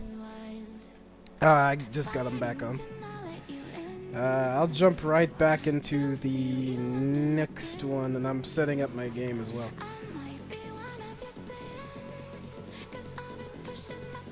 Also, jump back up to 4 views. I don't know who missed it. Either way, so let's see. What did you want to be when you grew up? You already did the thing. What's the first thing that comes to mind when you think about your childhood? Fishing. My uncle or my grandfather? My cousins. Man, you guys thought about family. I thought about something a nostalgic activity that I can't do here. No, it's like I could do pretty like okay. All right, something that's not family would be early 2000s. I mean, I'm not a television. player. I'm just surprised. No, it's like it's not complaining. I'm just giving you one because like those are my first thoughts. But things that do not deal on family members that are no longer with me at the moment, I definitely say early 2000s television. It's probably the best type of television for a kid that age. I'm glad I was there because I've seen a lot of the modern cartoons. I'm not saying they're bad. I'm just saying they're not my taste. 90s were kind of weird, dude, honestly, when it came to cartoons. Yeah, they were, but I mean, like, it grew into something better. And it honestly is like, you can't tell me that you weren't jamming with Dexter's Lab, and like in the early beginnings of SpongeBob with me. To add on to the 2000s thing for me, it would be like 2000s R&B and hip hop, just mostly because that's what my mom would listen to on the car.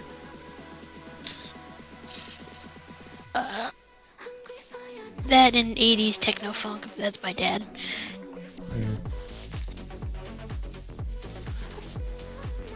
That's fair. And That's a I really am solid gonna opinion. be right back. What do you think? Alright. If anything else, I'm probably gonna order at least some pizza. Yeah, probably still gonna do that. Even though it'll probably be super melted. If not, I'll probably order myself some McDonald's. I don't know. I'm hungry. I'm just hungry. That's all I know. Let's see. What else? But yeah, like early 2000 television. I picked my grandfather because it really was. He was showing me around Maywood and the city of Chicago. He let me explore, and it grew my fascination with doing that. It's just that sort of in this time and age, the only reason I'm not moving around as much is because I'm trying to protect what's currently here. So much has happened since those years, you know? So it's like, I'm trying to make do. I'm trying to build on to myself, get some skills. Kind of like what your dad is. It's like Sam. It's like Soul. God damn it, you swear to God. It's gonna happen either. It's not even your full name. It's like either way, Soul. Freaking. It really is just like something where I'm trying to build up an array of skills that'll help me out in life as I get older. If nothing else, it's just more fascinating to have on me. And just building a career where I'm able to be creative and entertain people. And honestly, it's like, you know, that's always fun to do. Brighten someone's day, make the world seem a little less crappy. But yeah, and then my other uncle, because he introduced me to all the things I love. Not video games per se, that was my other uncle, but he introduced me to comics and a lot of my favorite movies or things that like we both shared. Even we left movies kind of leaving our own little reviews on what we thought about them. And it gave me kind of an artist's intuition, but in a good way, because I'm mostly positive about it. Just because back in the day, we just watched movies. We didn't just go in there wanting to critique shit. Mm. But who knows? Pepe posted a couple things. I say early 2008 to 2014. I didn't do much in animation. Oh, today, buddy needs to sleep. I will say early 2008 to 2014 didn't do much in animation. Yeah, that's kind of it. But yeah, it's like back in the day, you had like things like that 70s show.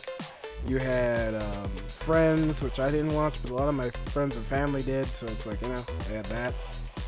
How I Met Your Mom, Frasier. Just but that's just live action stuff. So it's like you had Family Guy, which was an adult animation.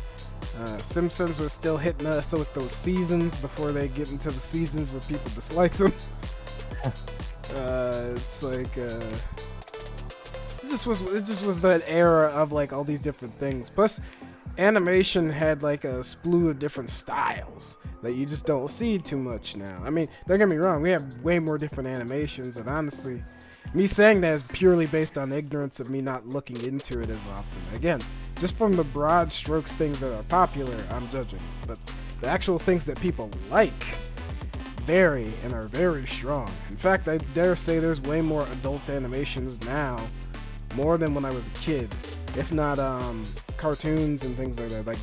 Like styles and tastes have shifted and changed, and I'm just like, the things I like are probably considered jaded by today. But hey, that's just me.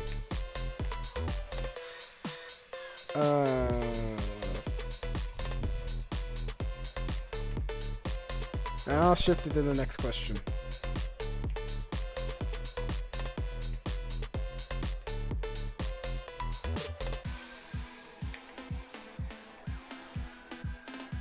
What's the first thing that comes? Oh yeah, a childhood memory before I finish it up is Disneyland. And I'm 27 years old. I can't go. I was like, I can't go to Disneyland like as a kid no more. I can't go. Like I've never been to Disneyland. I missed my chance. Never been to it. Never really wanted to go to it per se, because I guess I never really cared for Disney as much as everyone else. It's not Disney itself. It's just going to a theme park that like a kid can be a kid type using old language. I mean, I know that, but like at the same time, it's kind. I guess I would say it's. I guess it's. I guess I would say it's, for me, it's overhyped. No, it's like, I don't think that's a bad thing. I'd say definitely I agree with you. Because not much has changed in Disney in the past years. All the things that I would enjoy are still around. It's just that doesn't appeal to me in my modern standards. Especially growing up. I'm a grown up and shit. But like as a kid, nah, it was dead direct opposite. I wanted to go. I want the Disney cruises. I want to go straight to Disneyland, Disney World. I want to go to Disney World and I want to fuck shit up. I want to go in the fucking all the rides. I want to go to Star Wars, like the Star Wars show, and all that other shit. Hell, Adam would have fucking died a little if he couldn't go to Star Wars Land. The Galaxy's Edge is what they fucking call it. Yep. The early 2000s had amazing reruns from 1980 to 2000s that aged well for the time. I'll say the 2000s definitely fucking killed it with the Scooby-Doo movies. Goddamn, those things were fucking gold. Yeah. Terror Time and all that, like honestly, funny thing is, one of my favorite ones was considered the most shittiest too. Cyber Chase. Cyber Chase was alright. Like, yeah, it's probably the lowest bar of all of them, but like, it's still pretty good. That's just not great. Like, I'll definitely consider Zombie Island to kind of be one of their best stuffs. I won't lie.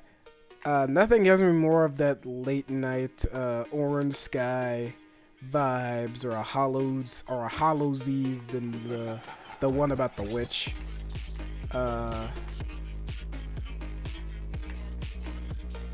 And then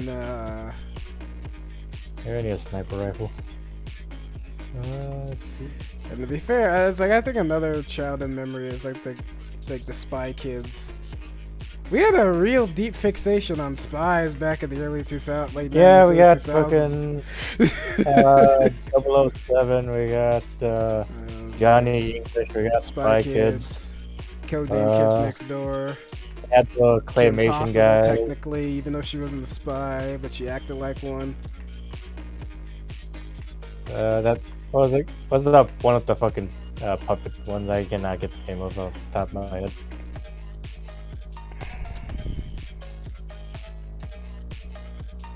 Yeah, I know what I'm talking about. I don't know why I put DB. I was like, I love Zombie Island. That's the first time I've fully committed to say I love something, so it's like very cool. What else? Yeah, but no, it's just one of those things. Spy Family. What was it? The X's. A long forgotten, barely got a first season show. Mr. and Mrs. Smith. Mr. and Mrs. Smith. Even The Incredibles had like a spy vibe, even though it was predominantly a superhero film. Because they were always sneaking around.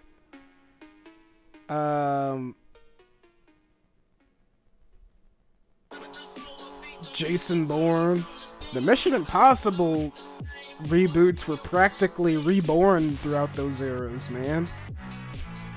Just action spy thrillers. The Jason Bourne movies that I don't watch because they don't seem that interesting, but have such a massive following.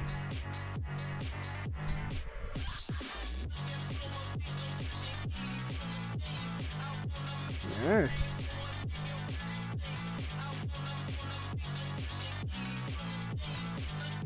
James Bond. Fucking hell, the Replacements, their mom was a super spy. What else?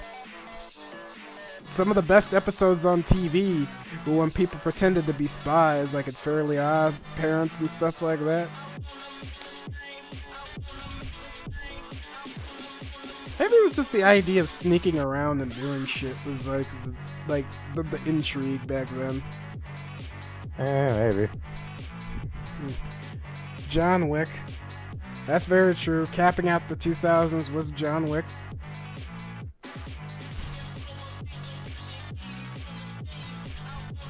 Oh. It's like The Matrix. I don't know. I don't know if that's really a spy flick. I mean, they were sleuthing around. I'll give you that. Definitely. That's definitely sci-fi, but I can't really say spy. It's definitely, you could call it a hacker movie, though. Mm-hmm. Hackers. I wouldn't call it. What was that? The raccoon guy. I don't even know what that's really referring to, because like, I guess Agent Ozo is what I think he's talking about. Like Ozzy, the fucking the guy from the Disney thing. Secret Agent Squirrel. Secret Agent Squirrel. Oh God. Yeah, damn. We just had a fixation for that shit. This isn't everything. I mean, spying is still a thing, I guess. So there's that. It happens. Either way, what's the next thing that comes to mind when you think about your childhood? We answered that. What would you change? Anything about your parents' parenting style? I'm just gonna change that. I don't know. Do you feel comfortable answering that question? I wish my mom wasn't as lazy as she is. But it. Yeah, let's let that be what that is. It's like, what do you admire about your parents? It's like my mom was fine. That's what I'm saying. It's like, I wish she wasn't so passe about certain things, but I mean, like all her sisters kind of cover the back end, so it's fine. What do you admire most about your parents? I think we already answered that. Yeah, we did. Yeah, I think so. Well, at least I did. You talked about your pops. For my mom, it's just I love her attitude. It kind of developed my positive attitude towards certain things in my life, which is very awesome.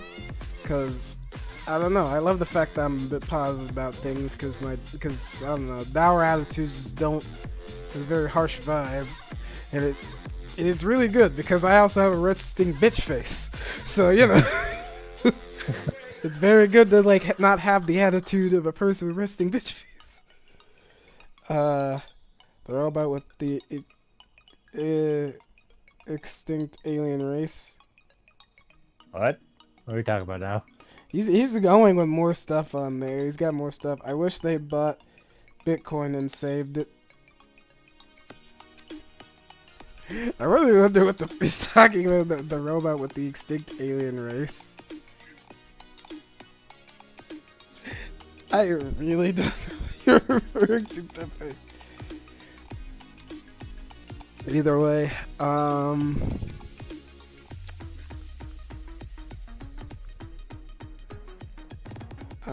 but either way, what was my last question here?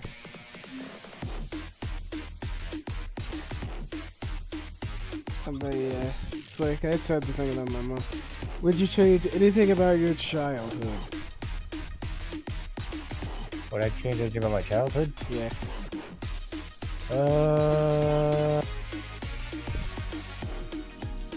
Ratchet? Oh, Ratchet and Clank. That's what he was referring to. I wish I had played more nostalgic games, but at the same time, we haven't really had too many gamers. So I can't really fix that, per se, even if I had the chance to. I think my childhood was pretty solid. Like, even the things I would change are very minor. Cause I never experienced Spyro and Ratchet and Clank and Crash Bandicoot the way I can now. Alright, I think the only thing I would change technically would probably be like, me, like, cause here's the thing, I went to special ed early in my, like, around 5th grade, as a choice. Like, the school gave me a choice if I'd rather just stick with my regular grade or go to special ed for a while. And I won't lie, I should have just stuck with my basic education. Cause it really was something where I really just like it screwed a lot of my future up.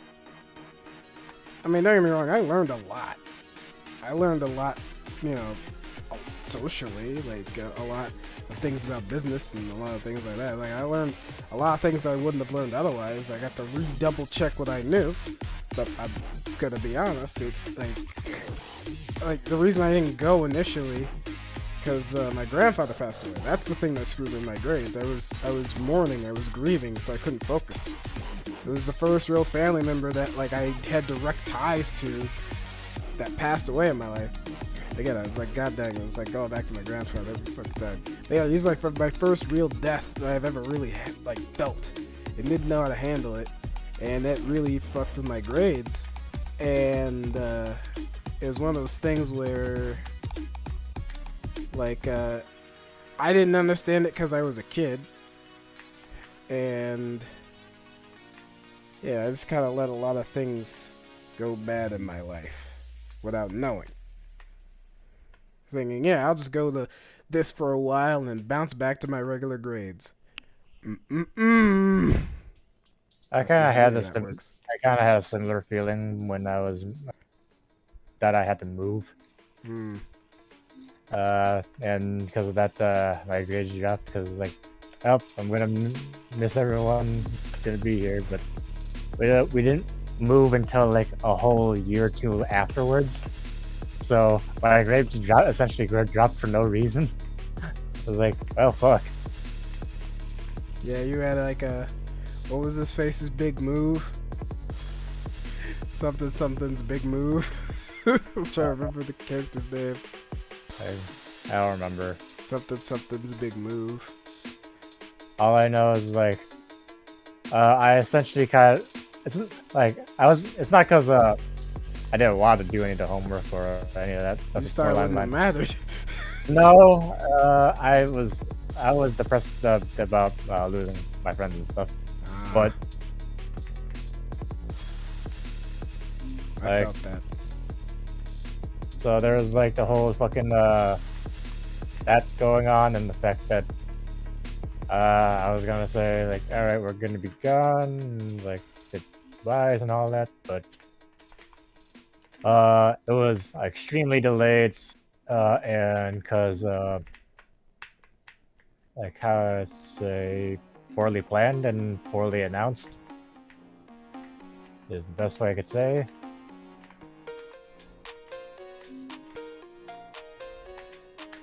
Yeah, it was poorly timed. You weren't in the know.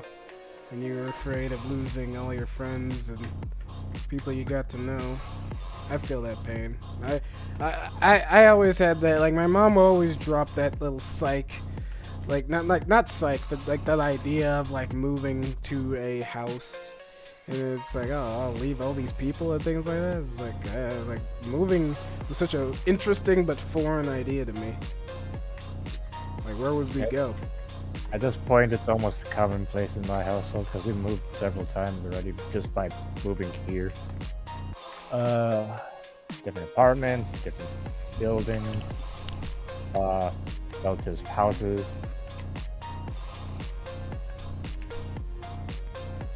Like,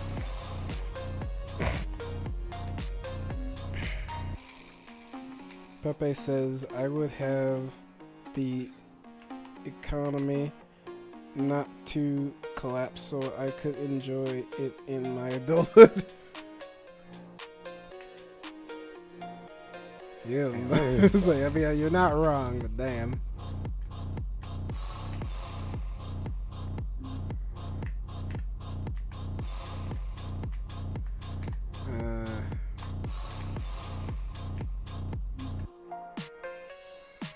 where's that goddamn bird's nest? Doesn't seem to cloak here, but I don't know where to look.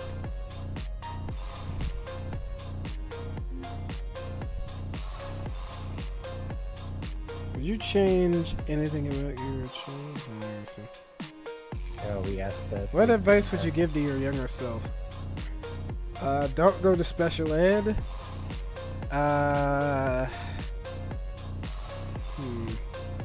If you meet a guy named Johnny, leave him be. I mean, he'll teach you a good lesson about life, but I mean, at the same time, I don't know. That one, I don't know. I'll debate saying that, but the default is don't go to special ed. Just stick to your education. You could get past this. What else?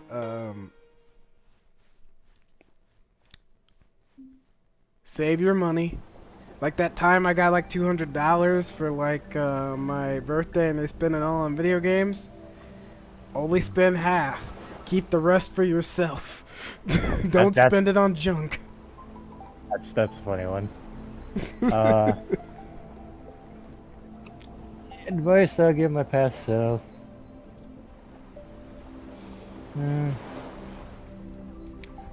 Other than that, I just smacked the shit out of my middle school self because he was cringe. Anything worth sharing, or you feel like, nah, it's that bad? I wouldn't say he's an edgelord, but he's really dipping in that freaking bar. Let's just say. As using Sabrina as a base, how edgelord? I don't know what level you put Sabrina as, so I I don't don't even know. know. I'm just saying, from how edgy she usually acts, how would you say the bar is? A little higher than that? A little lower than that? Too high? Too low? You consider that edgy? Yeah, sometimes. Like, I wouldn't say it like that. You know what I mean.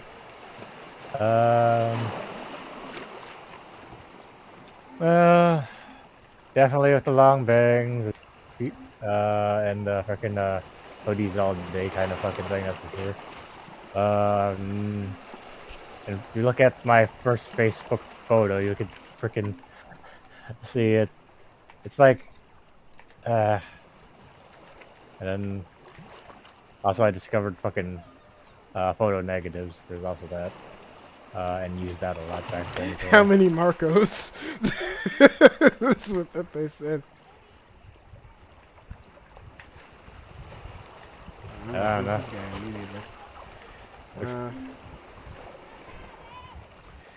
But I didn't do anything like cut myself or anything like that. I just very negative, pessimistic outlook though.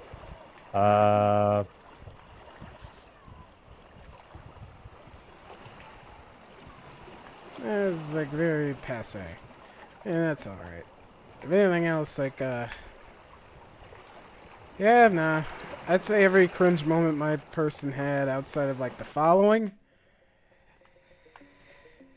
They were all lessons. Lessons that culminated and kind of needed to know.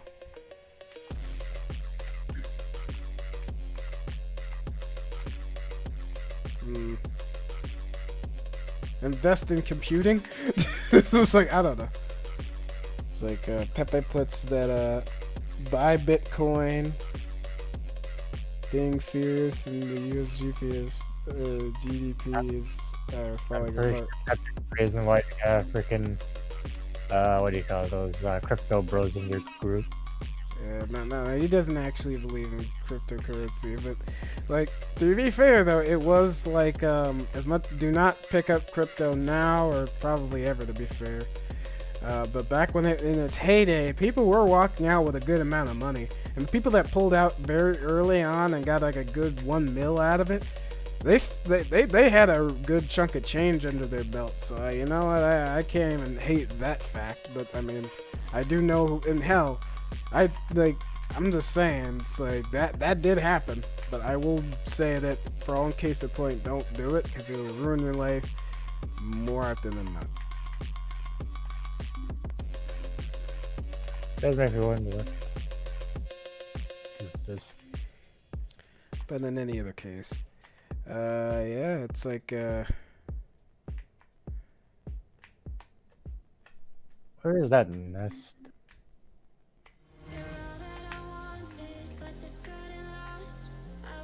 Do you know the quest is? Which quest? I don't. Shoot a bird's nest in the courtyard. Alright, so that one actually recently beat in my last RE stream last Monday. Watch it, it's like episode 7, I believe. Alright, so you know where the merchant is in that area? The closest he would be? Yeah. Alright, just, yeah, like, but like where you see the flames, but just outside, in the corridor area, look up. You might have to turn up your brightness just to see it, but there is a nest. It's hard to see, but there's a nest right above the courtyard, like not where the merchant's at, but the doorway just outside of where he is. Like not his doorway, but the one before that. There's 2 doorways very close to each other. Oh, it's inside the building? No, it's outside, on top of the building. That's what I was saying. It's out there in the courtyard area, just outside where the merchant is, and look up. You might have to turn up your brightness. Usually you'll see it when you run back into the room. When you come back from doing whatever, you'll see a raven swoop over there. Yeah, you might want to turn up your brightness, but it's right above the building where the merchant's at.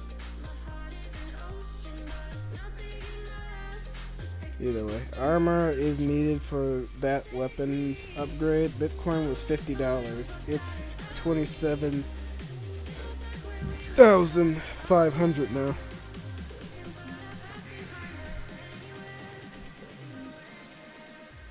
Actually, screw it. Just stream it. Cause they're currently looking at a Vampire Survivor. I can help you out. Just stream it, no, or just like you can't from your phone, can you? I can, but yeah, it'll just be real quick. Just show me the screen. Don't worry, they can only see Vampire Survivor. They can't see the actual thing. At the same time, I can't really. And I would have to stream on Twitch because I'm on a system. No, you can't do it through Discord. I mean, I don't know how to do them. That's a good question. Next question, so we can keep up the momentum, is do you want to be a parent? And then I'm gonna look through this shit real quick. Yeah. Just a simple yeah. Alright, let's see.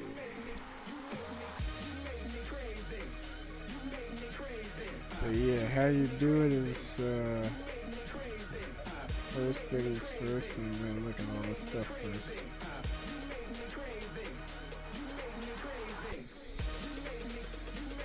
I'm trying to find it.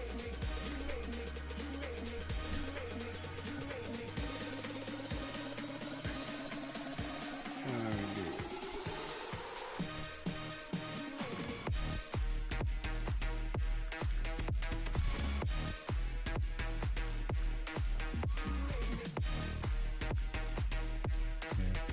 Interesting.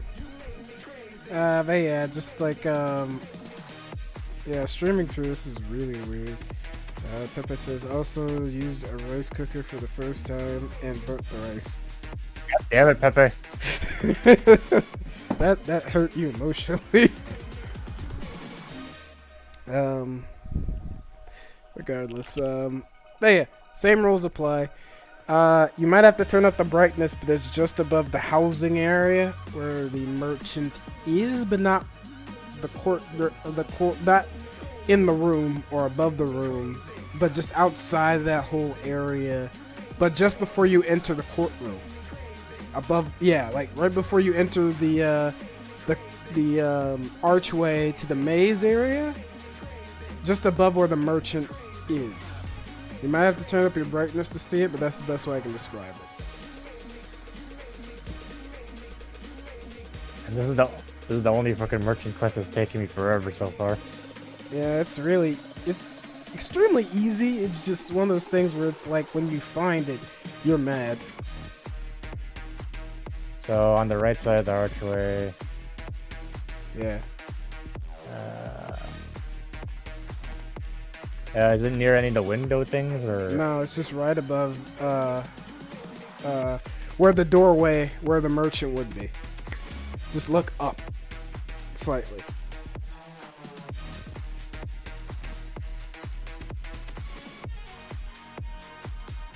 And then it's not just you shoot it, you gotta pick up the gem that falls out of it. I read the description. Yeah.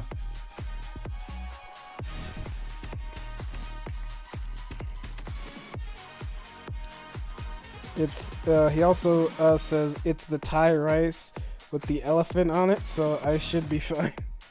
God damn it, that's worse. It's worse, he says. Emotional damage indeed.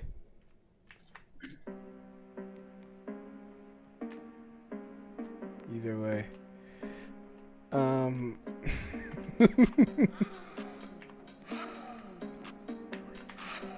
That's basically my area, god damn it, Pepe. You're fucking up his home court. You're kind of being insensitive.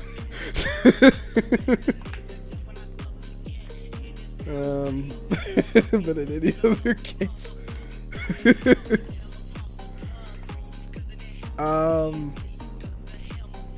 What else? I would to answer my own question. Yeah, I would love to be. I will be a parent. and I would love to be a parent. That's kind of where it cuts off. Love to be, can't wait to be. I find it fascinating. Let's see what happens. At least I didn't burn the curry. Nothing else?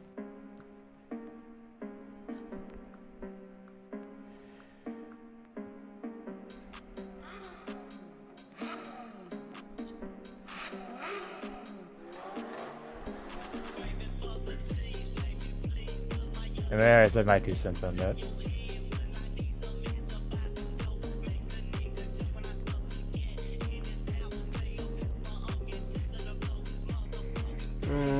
Let's see. If you don't want to be a parent, why? Well, we both said yes, so we're not answering that. What is the most important lesson to teach a child?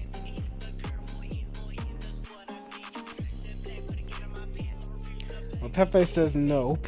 So actually, you know what, Pepe? Why don't you want to be a parent? If you feel like answering, and only if you feel like answering. We're gonna get just back in a sec.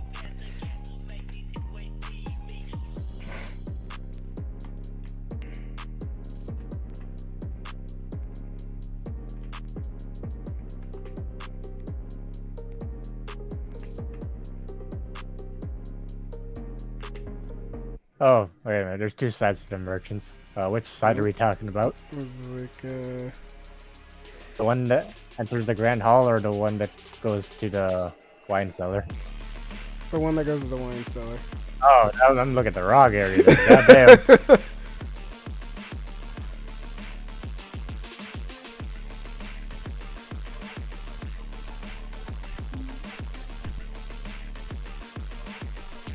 Alright, now I gotta go find another freaking place to look at. By the archways. Yeah, just before you enter the maze area, where the merchant is located. Just before you enter.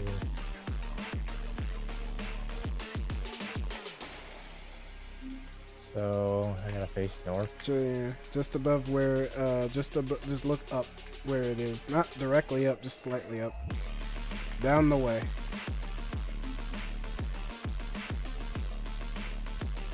Not enough money. Fair. Do I need a sniper rifle for it, or just like? Nah, you can shoot it with a basic pistol. It's not that far. It's literally just hard to see. That's it. That's why it's annoying. Because it looks like it blends into the back wall area.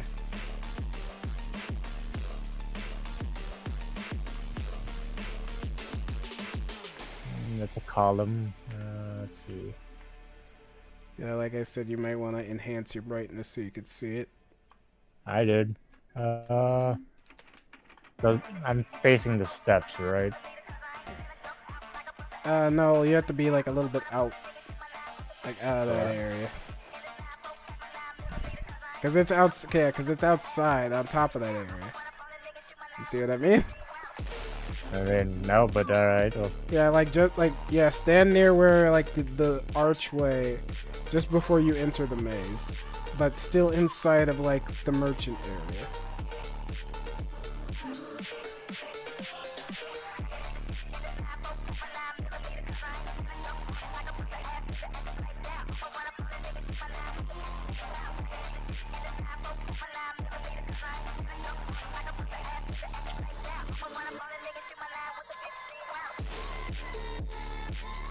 oh, this is part of the courtyard. Okay. Yep.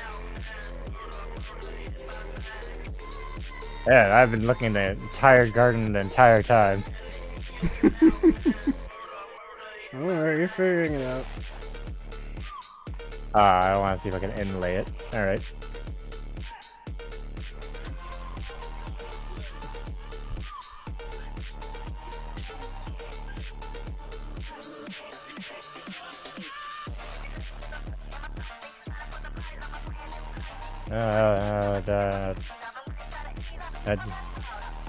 Yeah.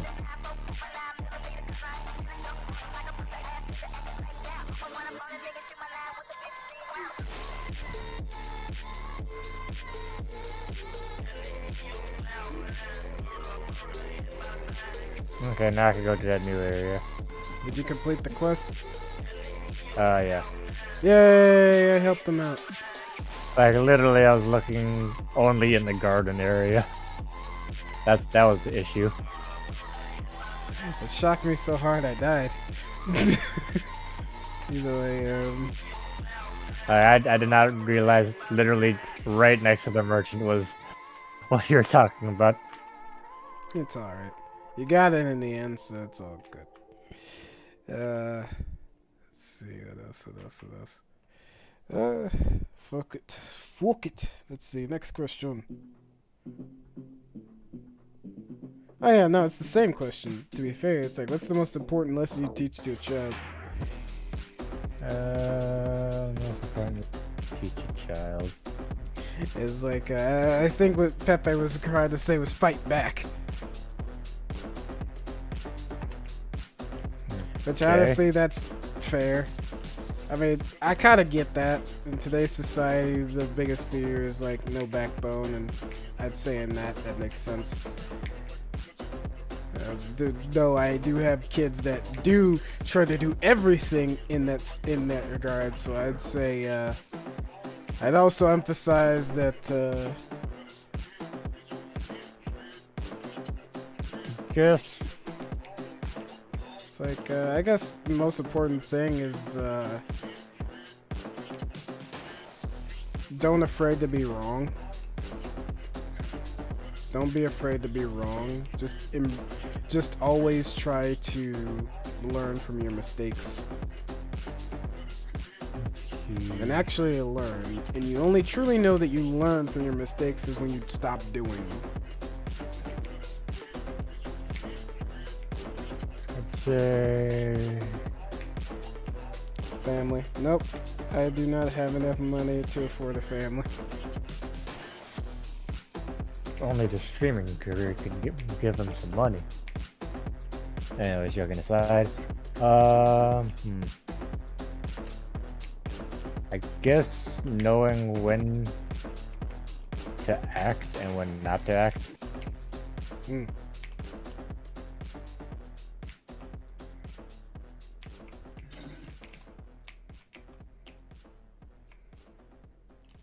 Okay, now I can finally go to this area and kill Salazar, probably. No, that's actually a pretty solid one, though. I won't lie. It's like choosing when to fight and when, to Not necessarily just fight, but when to speak as well. When to speak, when to speak back, when to fight, when to stand your ground, when to know when you're in the wrong. Kind of mindset. Alright, it's like, child, do not allow people when to take advantage of you. That's a pretty strong one. To allow people to take advantage of you, if need be, fight back.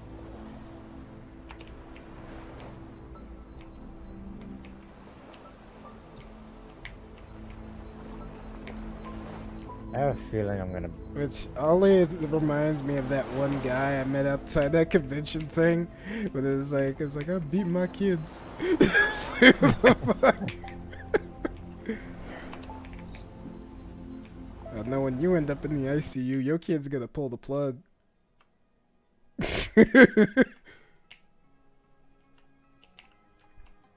And then they're gonna stand over you and say it's like it's like fight back, old man. The future is now.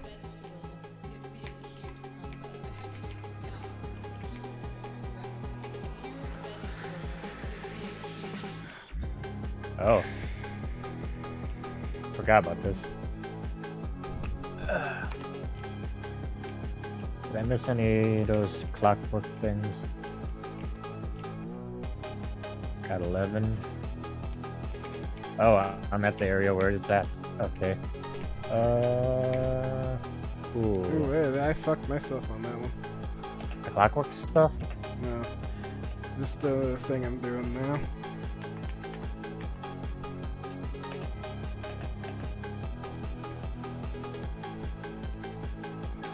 Hey, yeah, I think that's all the ones I want to share about the important lessons to the kiddos at home. So it's like, Who was your favorite cartoon character when you were a child? Ooh, that's a good one. That's a toughie. Mhm. Uh, Maybe Scooby-Doo. It's pretty cool. Courage the Cowardly Dog. It's pretty solid. Bugs Bunny. Classic. But also Donald Duck. His sketches I'll remember to the day I die.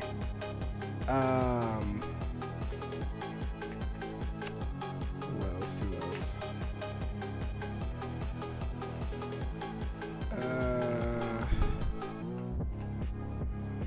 Chowder's lines from Chowder are deep philosophy, as well as like are just straight up hilarious. Like the word it's like the one you said, the Hmong who's in disguise. It's like can I get a purple for a lovely lady? It's like, sure, do you know one? It's like, can you give a purple to an ugly lady? It's like, nah, ugly lady's gotta pay. He had to think, adapt, and survive. He did not do it properly. Pepe puts out a very strong one with Spider-Man, no contest. You know what? I gotta agree. Because no matter what variant, the cartoons are very strong. Especially like this is like Spider-Blood 90s one, or the Spectacular Spider-Man, or any of the other variants. I think they're all pretty solid. Spider-Man from Hell. Spider-Man, the Japanese one. Man, don't even front. Like, he's the emissary from hell. He'll kick anybody's ass. I can't wait to see him in Spider-Verse. Yeah. Even if it is going to be probably a flashy cameo, most likely. Yeah. I can't believe they're just gonna get Morales just because he has a dad.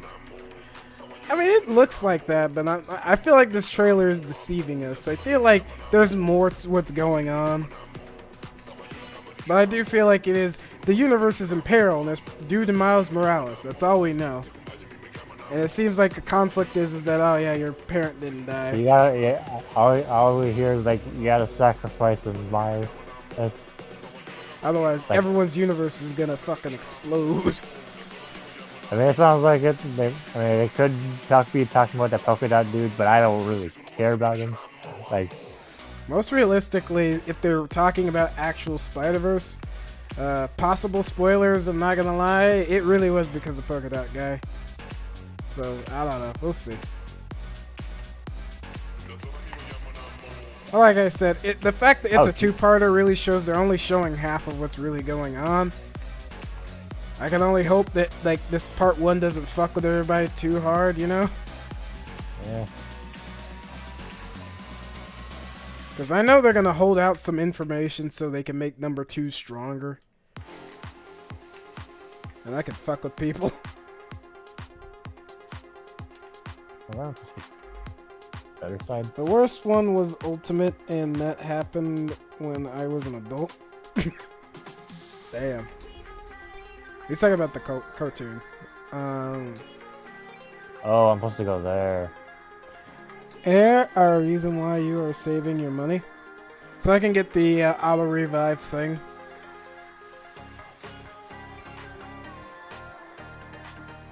Because I feel like the auto revive was more worth it.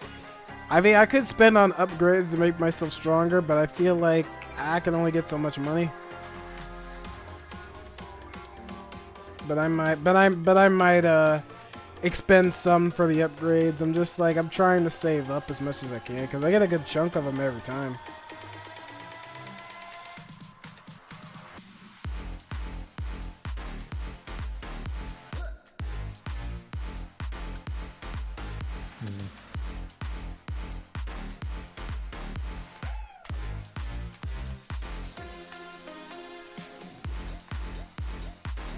Man, I ran poorly on that one.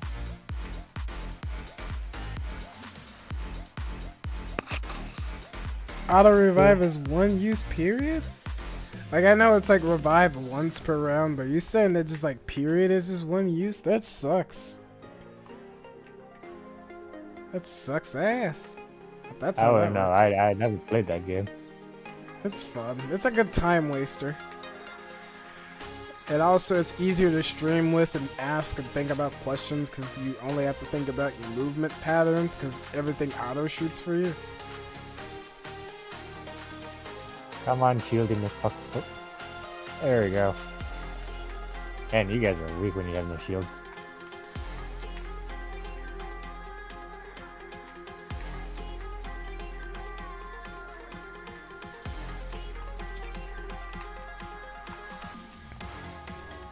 Well, yeah, like, I know that.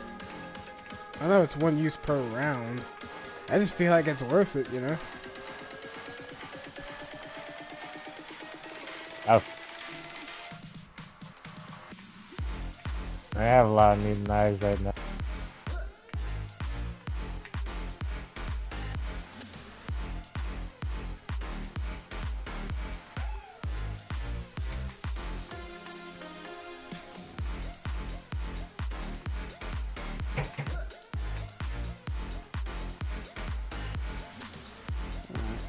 No, that's You probably... get money after maxing out Mo. Yeah, I'll see what I can do. Sometimes. What else? Finn the Human from Adventure Time's pretty solid cartoon character.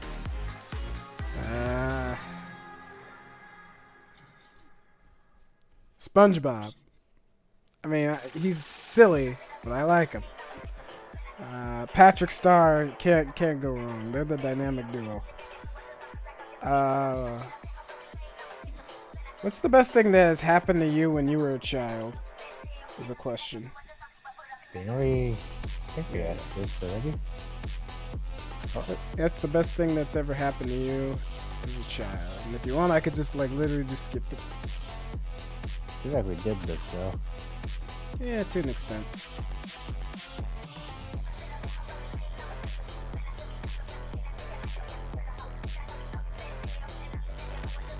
Yay, we got Jess back.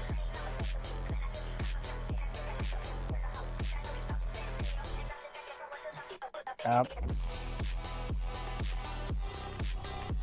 As soon as his character dies, I'll start investing. Cause I got Hey. scratch on the coins. Yay! Clean up a bunch of bears. Just like that, he dies. Either way. He died from spilt beer. A tragedy for the ages. Alright, so let's go through speedrun question. This is the last question you remember me saying. What did you want to be when you got older?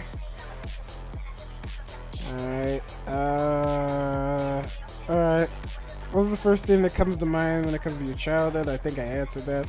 I asked you for that. Oh, that one. What would yeah, you that one change I remember. anything about your parenting's parenting style? If you're okay with answering that question. My family's a book of worms. I'm not gonna Alright, so I'm gonna say skip anything. that. Alright, what do you admire most about your parents? Yeah. From both or one? Doesn't matter. It's I like can try either for- one, all of them, your uncle.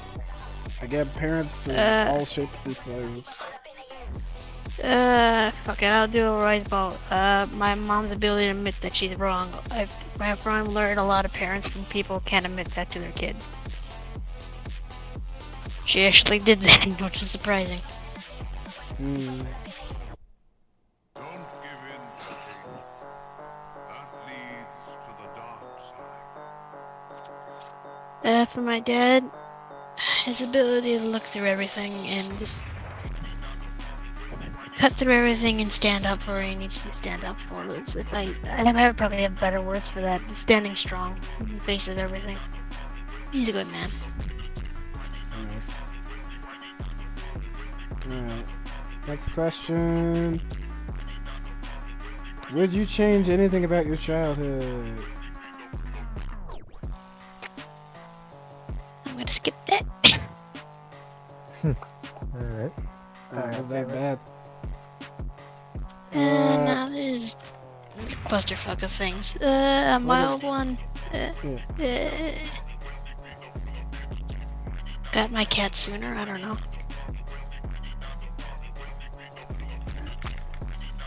Alright, that's fair. What advice would you give to your younger self?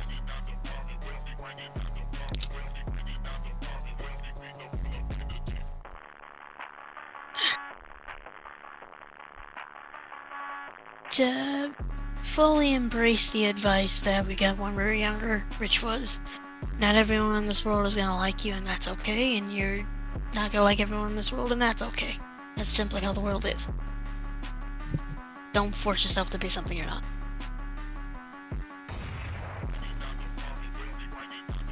And that is light advice to live by. I trust your advice.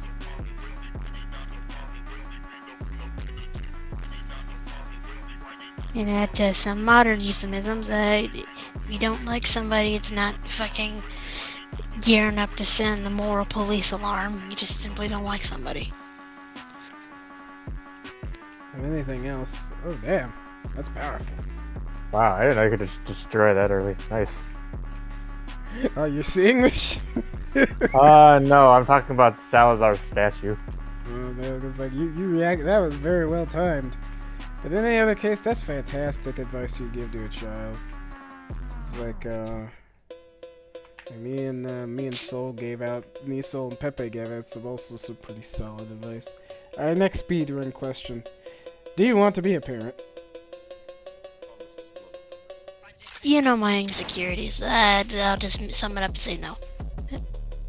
I don't think I'll be a good one. You really won't like this next question then. What if no? Why? I don't have patience and I have too much anger. I wouldn't be good for a kid.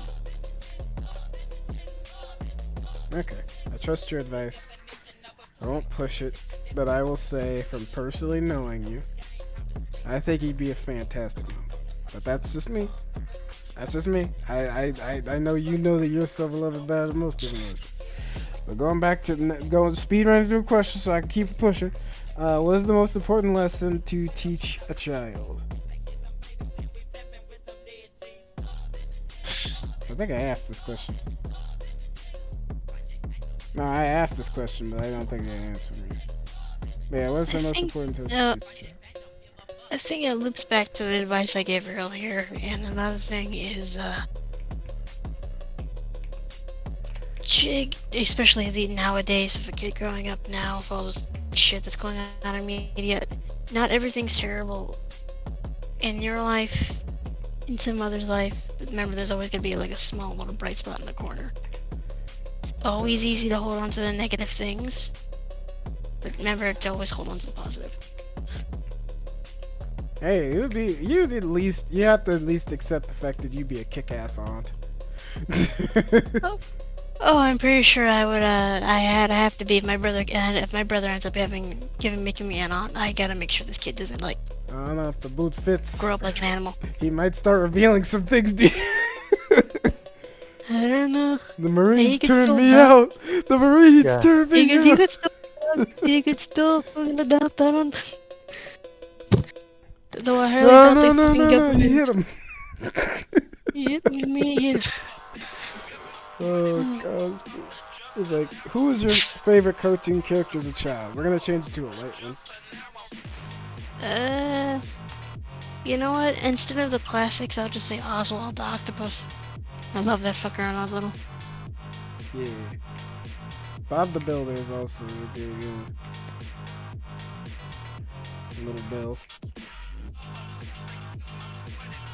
Yeah, I haven't seen much of Little Bill. Caillou always annoyed the shit out of me. Like, as I grew up and I got to, like, the theme song was catchy, but other than that, like, rewatching him, Caillou's a bitch. Enough said. He's a bitch. I don't know what's more offensive. Like, people assume he was gonna grow up to be One Punch Man, or the fact that if One Punch Man grows up to, like, he was Caillou at some point. I don't know. No, that would be fucked up. Highly flexible. I do like the remix though of the theme when he punches things. That one meme. Alright. Nah, alright, so you basically caught up to you. What was the best? You almost caught up to us. What was the best thing that happened to you when you were a child?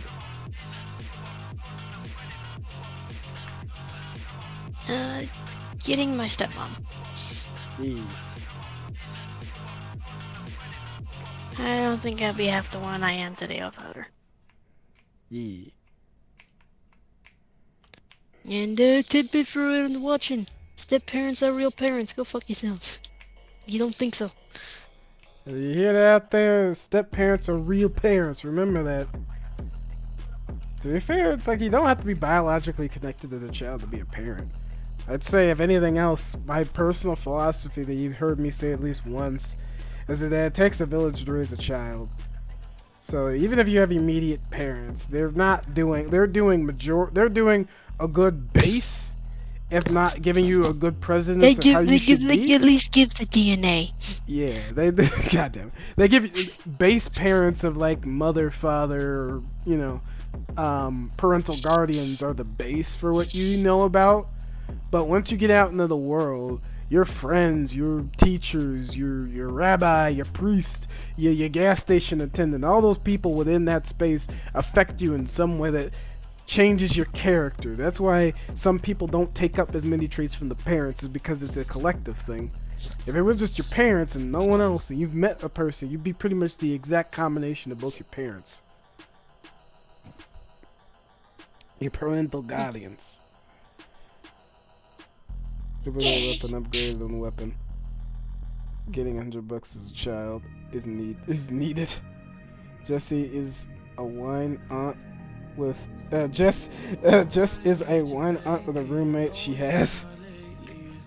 Yeah, they ain't a roommate, motherfucker. To be fair, we'll swap. Like, maybe you'll become a wine mom parent, a wine aunt.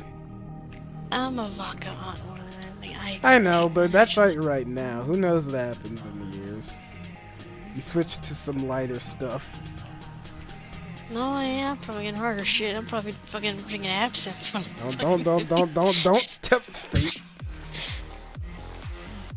I don't know what fate has in store. It's called a fatty liver and jaundice.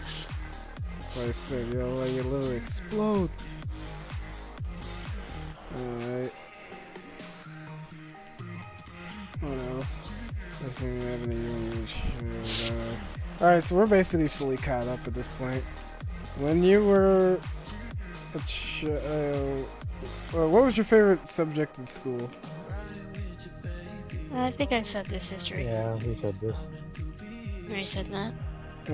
No, what subject are you good at? I think it's actually saying, sorry. English. English and history is actually pretty good at.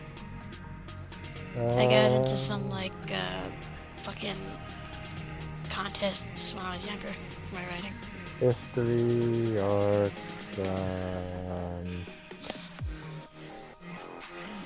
I was like, I forgot or neither. You know what? I have one. Coming in. That was my. That was the one. Just showing up.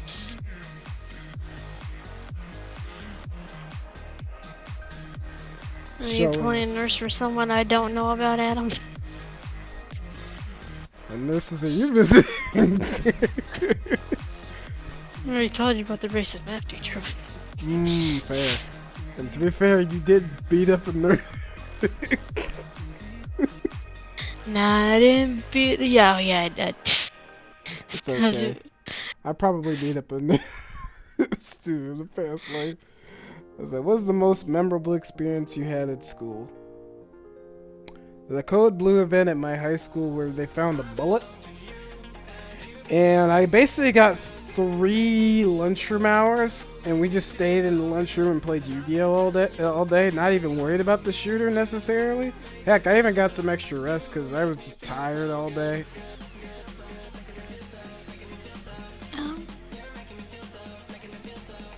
lot of bullshit. I think it was a freshman shattering the hip of one of the security guards when I was a junior. There was like one year, like a mother goose had her ducklings inside one of the terrariums inside the high school. Every other room there was a terrarium of like, you can walk in, there's like a little garden in it, maybe a tree. So a mother goose had her babies in it one time. And a hawk used to roost inside the high school. So when you were in science class, history, or like, I think it was Spanish too, if you would see these little ducklings waddle around and the mama try to get them out, and what would happen is the hawk would go around and pick one off one by one, and one time he didn't get the angle right. He grabbed one, tried to fly up, fucked it up, let go of the thing, and it went splat against with the Spanish window. There's like guts everywhere. Oh, and what was another thing?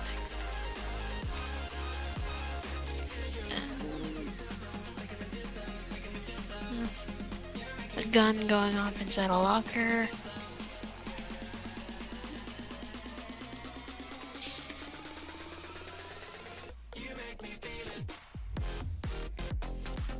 I guess giant spike balls of death. I'll say this, Pepe posted something in there as well. For the previous question. Controversial. He posts, math is the most brain dead subject.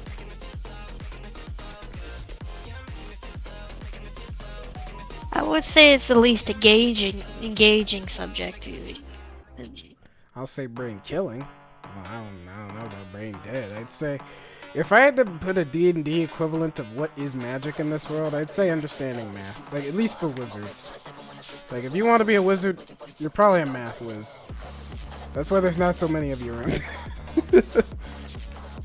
Don't do that. Like, the sorcerer is someone that's good at talking. I'd say sorcerer is probably someone who could fake it till they make it. If not, they're actually pretty good at math, but they're not like college level or anything like that. Or if anything else, artificers, wizards, or math. Sorcerer is someone that is probably like I don't know, like that's the weird thing. Sorcerers are never made out to be good at talking or anything. They just can weave the magic naturally. I love sorcerers, so it's like really interesting how you would perceive them in the world. So I guess like maybe people with maybe a natural It's talent. just someone with a calculator. Probably. They're allowed to use a calculator because they have special education. They're like me. They got cast. They're allowed to use a calculator. Have a Scantron sheet. There was an easy way to cheat those, like in my high school, like for a period of time, at least for like Spanish classes, you could just, and the back would like score them individually and just copy what the fuck they wrote on the back. I assume it's harder now to cheat with a calculator. But granted now, from what I understand of the school system, they finally kind of caught up to the idea that no, college and the workforce literally let you use a calculator. So it's like, I don't know if they won't allow you. Like, I guess it depends on certain tests. But I do know they won't let you use your phone.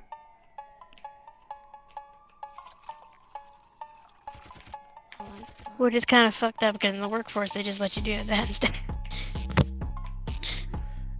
Yeah. But I mean, you don't want to rely on it as a crux. That's kind of the main reason why they don't let you use calculators, because they want you to understand the basics. But here's the thing. I also kind of lean on that as like that's also kind of a crux of like bad teaching design. If your kids can't do what you're starting out to do, and they can't do it in their head, I'd say that's bad teaching design. And you have to allow your kids to use a calculator, or at least teach them a better method if you're not going to allow them to use a calculator. But that's just me, who's kind of been in that spot before. But that's just me. Applying it to words. Applying it to word problems, the phone is reasonable for schools because Google exists. Yeah, but you're not gonna be in every scenario where you would need Google. Like I can imagine in the Navy when you're calculating distance, you wouldn't have a calculator on hand. But I'm again, sure that's they would the have the military. fucking computer do most of that shit for you. Yeah, but you're gonna have to eyeball Wait, it at certain points. The way my brother says it, the computer does the majority of the time, even if you eyeball it, it autocorrects. That fucker works in radar. Yeah, no, I'll accept that. I don't know. Most of the time you're having to explain theoretical too. Or applying the word to problems. Okay, I read the whole thing.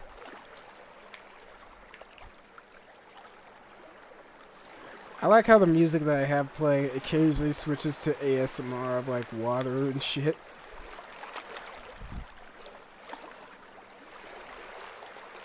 Either way. You got anything else you want to say, Sam? Soul? Yeah, What are we talking about?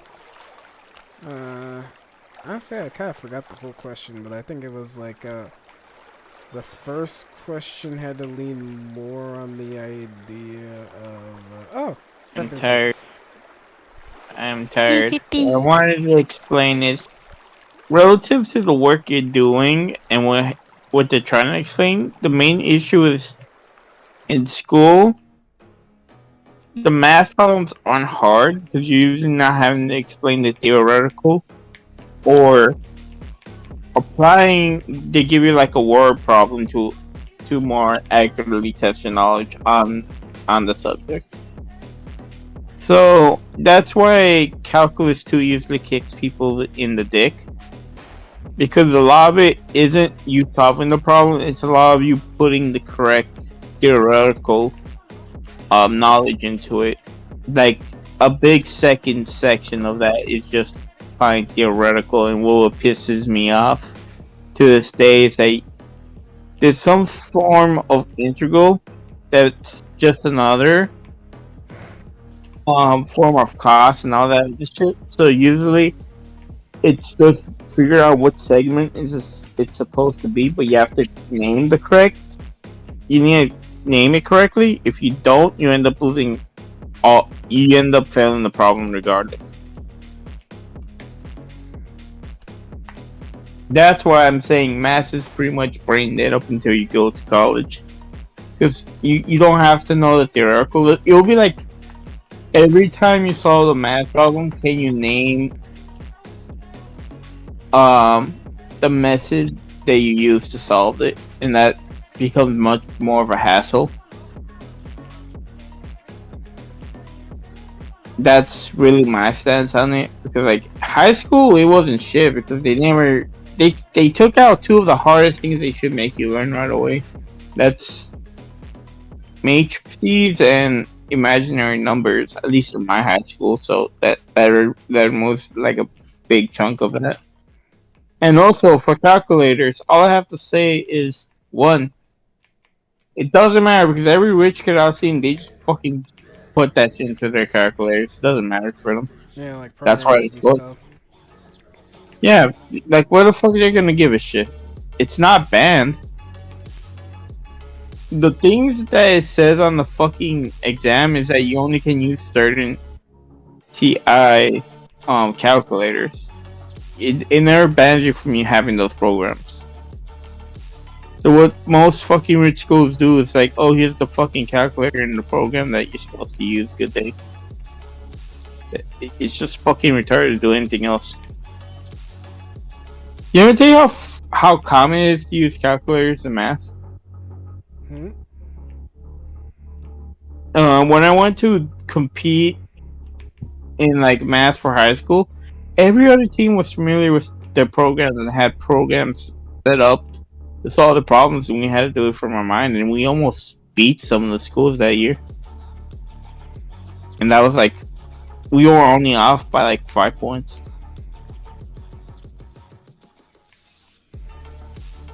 Okay, that's my rant. I'm going back. Alright, Sleepy Guy. Always good to hear from you. It always is. But in the other case. And I think I'm gonna turn in. Yeah, alright. I'm gonna finish up this thing and head out, so you can head out if you want. We'll talk later. Later, brother. Later.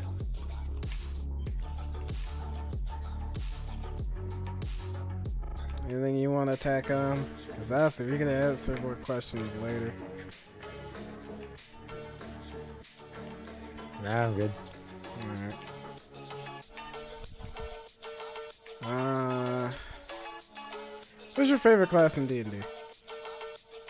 Favorite class? Again, I haven't played all of them yet, but So far. Favorite class. hmm.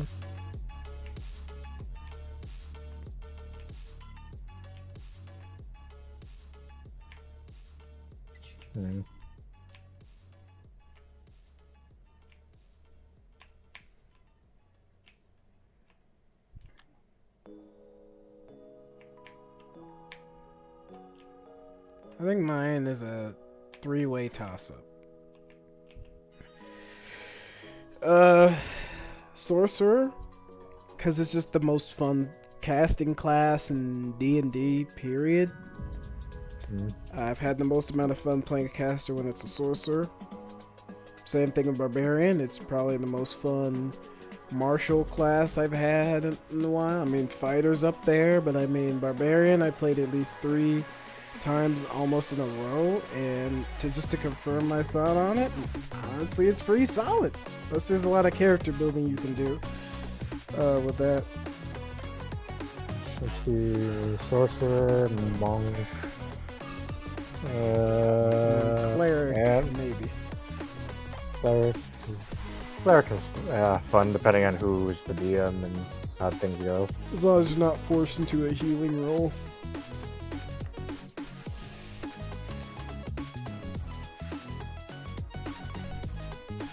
Yeah, those are pretty solid.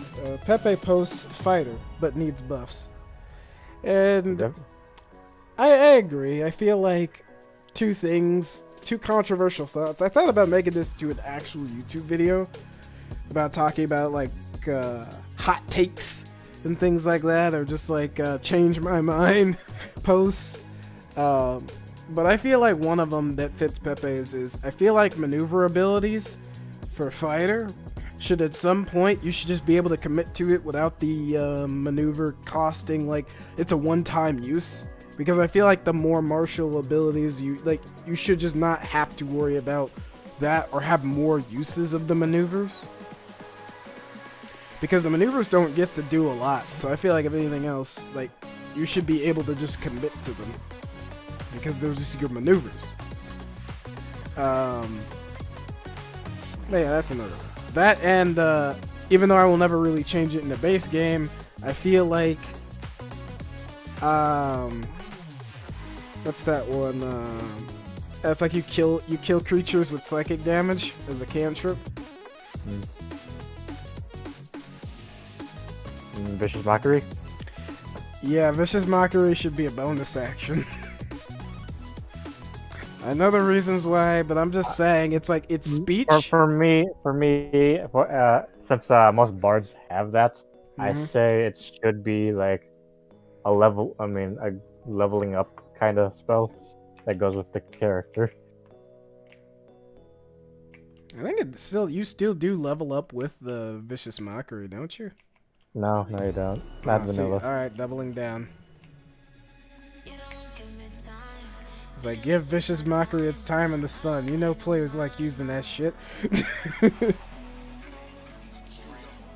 Alright, Pepe also says, I say Action Surge could be proficiency, but can't cast spells. Action Surge could be proficiency, but can't cast spells. Yeah, like it has to be based in martial. It can't be quick casting. I could get behind that, actually. I'd say Action Surge from a primary focus, especially when it comes down to things like spells and things, even though spells already have its Bane, you can only cast, because like the official rules is you can only cast one full action spell per round. So even when you cast it, Action Surge doesn't give you another use of it anyway. Which is doubling down on why I said Vicious Mockery should be a bonus, because if you're a druid, you can commit to other physical actions while you do it. You don't even have to boost it. It's just literally something to tack on to damage, and because it's psychic, it's almost guaranteed not resisted unless you're facing a Mind Flare.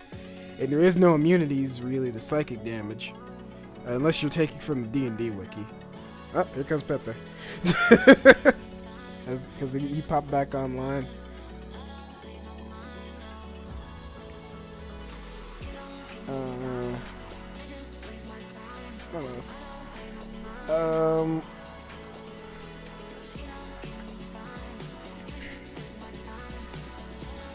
What else? What else?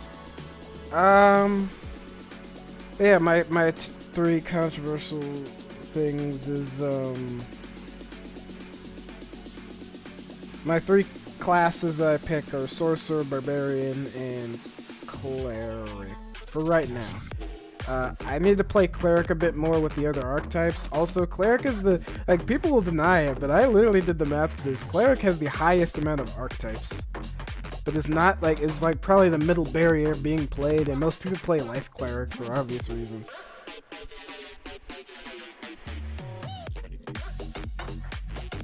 It was like 12 or 13 archetypes. I am archetype DPS. What else? There are official. What else? What else? What else?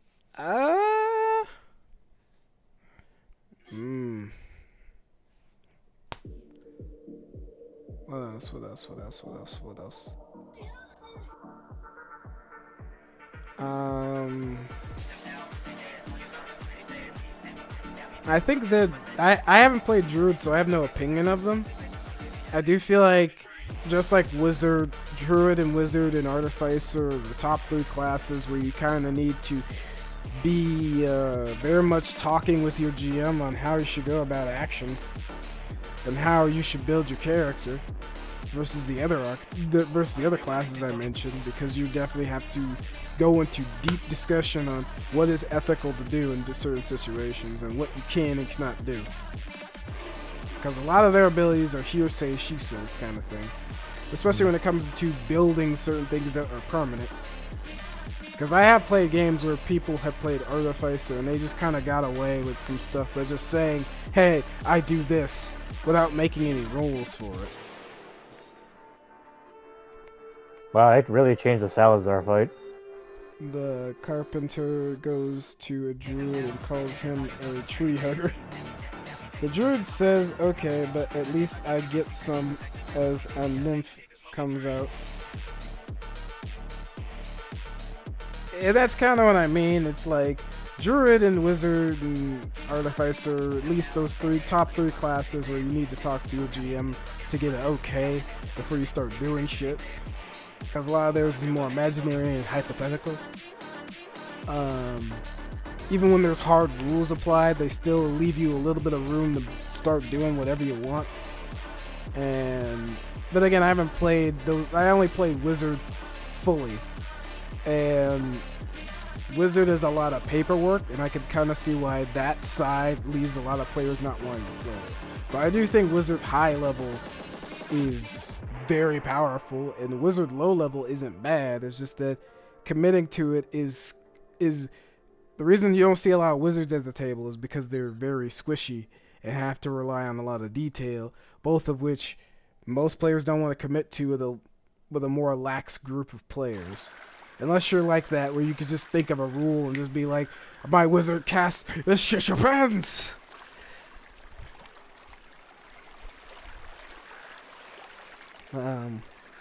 What else? Warlock, I've played it a few times. It's not bad. It's not my favorite, but I will agree with Jahai, where man, that class is the most modular class in D&D. You can literally build anything with that. For Warlock. Granted, you're gonna have to multi-class, kinda, but to be fair, you don't have to. It's just like to add that extra modular ability. The rest class is Ranger and Druid.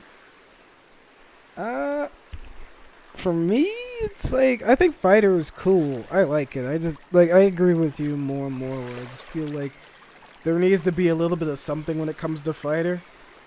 I feel like they have it. It's just they're not allowing it. It's like it feels like they physically nerfed it in comparison to the other classes. And I'm not saying that all classes should be similar, or it should be buffed to meet them. I'm just saying that there's a lot you could do with the class. You're just not allowing it to do it. And I'm not talking about magic, especially since it's one of the few hard martial classes that actually pays attention to the battlefield. What else? Pepe says Warlock is fun for customizing. Yes. What else? Monk is fun, but when it comes story-wise, you can't do much with them, which is why you don't see a lot of tables playing Monk. Don't get me wrong, I like the idea of playing a Monk when you want to play a character that doesn't rely on a lot of materials to be strong, but for long term, I could feel like that could get kind of annoying in the sense that all these groups get this cool spell, like spells that break the game, or they get cool weapons that correlate to their classes, and the Monk doesn't really have that in D&D.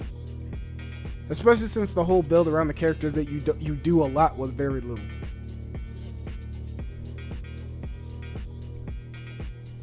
And like, then story-wise, like I said, you can't do much with the character. You could be like a bar brawler or a martial artist. Like, unless you're committing to one of those story types, you can't really do too much with it. It's literally like you could say the same about fighter, but the thing about it is that you could get those skills from literally any form of occupation. While being a committed monk, you're still gonna use some form of weaponry in most other forms of occupation. Saying that you're relying solely on your martial prowess of using your fists and legs, it says a lot that's like you rely on less. So anything really added to your arsenal means nothing.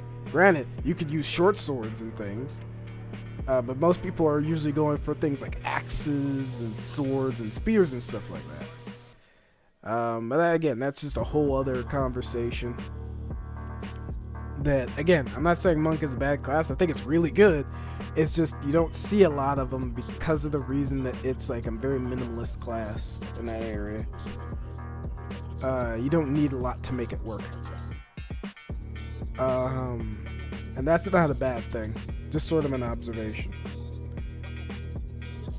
And I've confirmed that Jack is definitely not in this chat, because he definitely would have tried to jump in and confirm some shit. It's like, I don't believe you. Show me the facts. Show me the facts.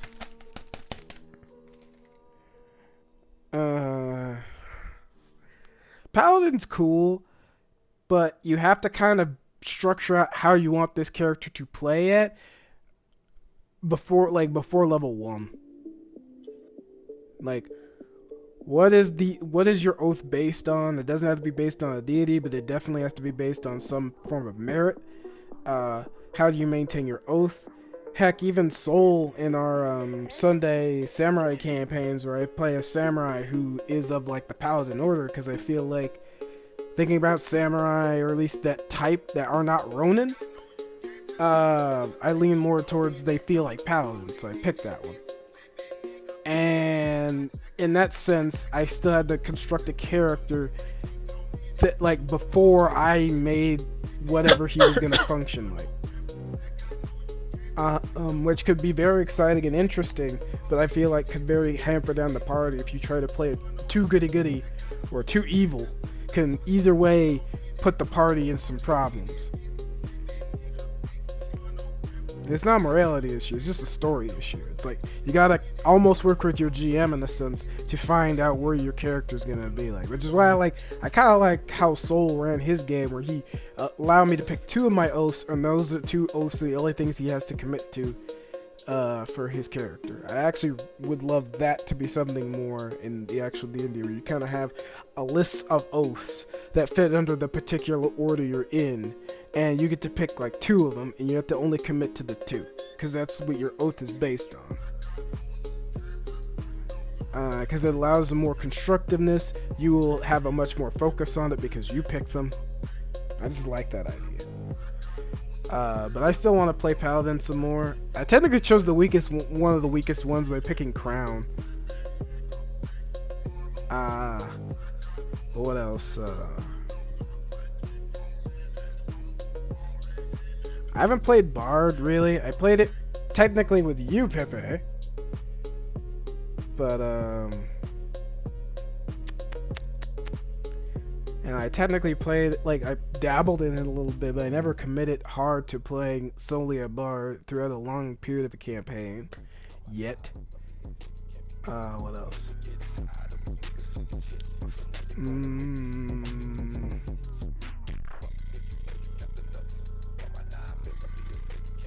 Ranger, I think, is fine.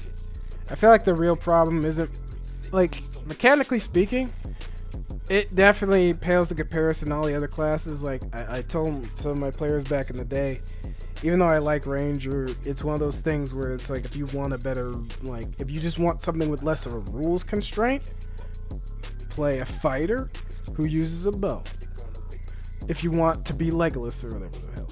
But if you want to be like, a cool survivalist character, Ranger is more closer to that because it has all these extra abilities that help you doing that. Granted, not everyone's running a survival campaign. It's that specific of a thing where you just have different territories, different areas, the whole thing. Yeah, I mean, I got fixed and Tasha's, but the damage is essentially basically done. Yeah. Like, even next edition, or like D&D 1 or whatever the hell they're doing, I don't think they're gonna fix those issues either. Like I think they're gonna probably keep fucking with it.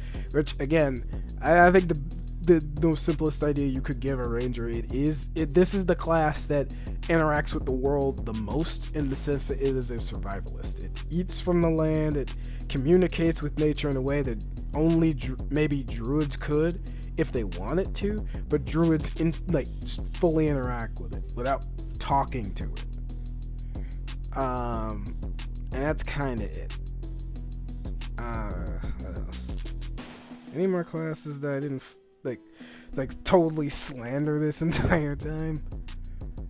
Barbarian, fighter, cleric, paladin, druid, wizard, monk, warlock, sorcerer, rogue. Rogue used to be kind of up there with my favorite classes, but the one ability that keeps getting like a little bit debated anytime I enter a table, or like somebody enters a table, is sneak attack and how it is used. Because most people assume that you have to hide to use it. You don't. You don't even really have to be out of sight. It's just an ability that procs once a turn. That's actually why it doesn't have extra attack. It's because you have the sneak attack function.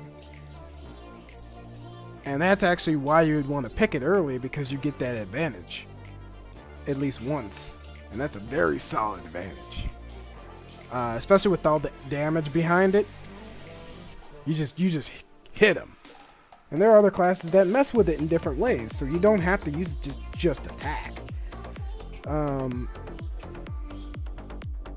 Yeah, it's like Rogue is pretty simple. I see less and less of it as I play more campaigns, so I'm like, okay.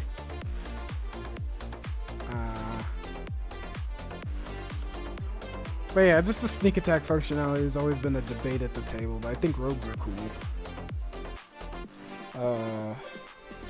Back in the day, they were bastards, scandalous bastards that just run away every time we have a fight. Literally, roll initiative. The rogue chooses to take his 2 dash actions and run away. It's like, hi, howdy, boy. It's like, I'm going to take 2 dash actions. You can't take 2 dash actions. Alright, fine. Dash, then hide.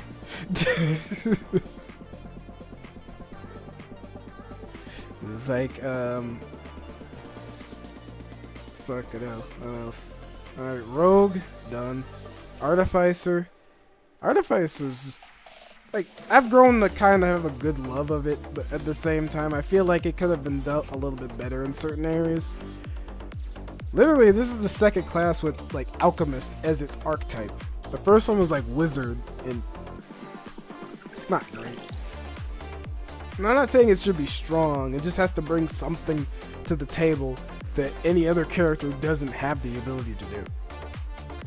I think the only closest one is that it actually makes potions, and that's it.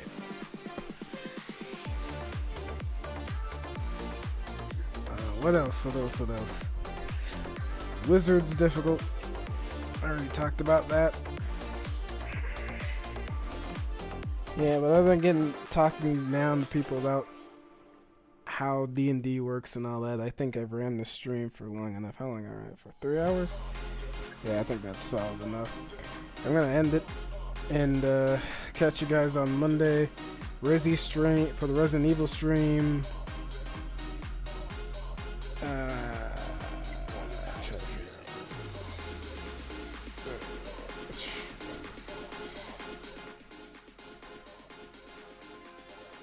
Yeah, I don't know if that fuck with the streamer.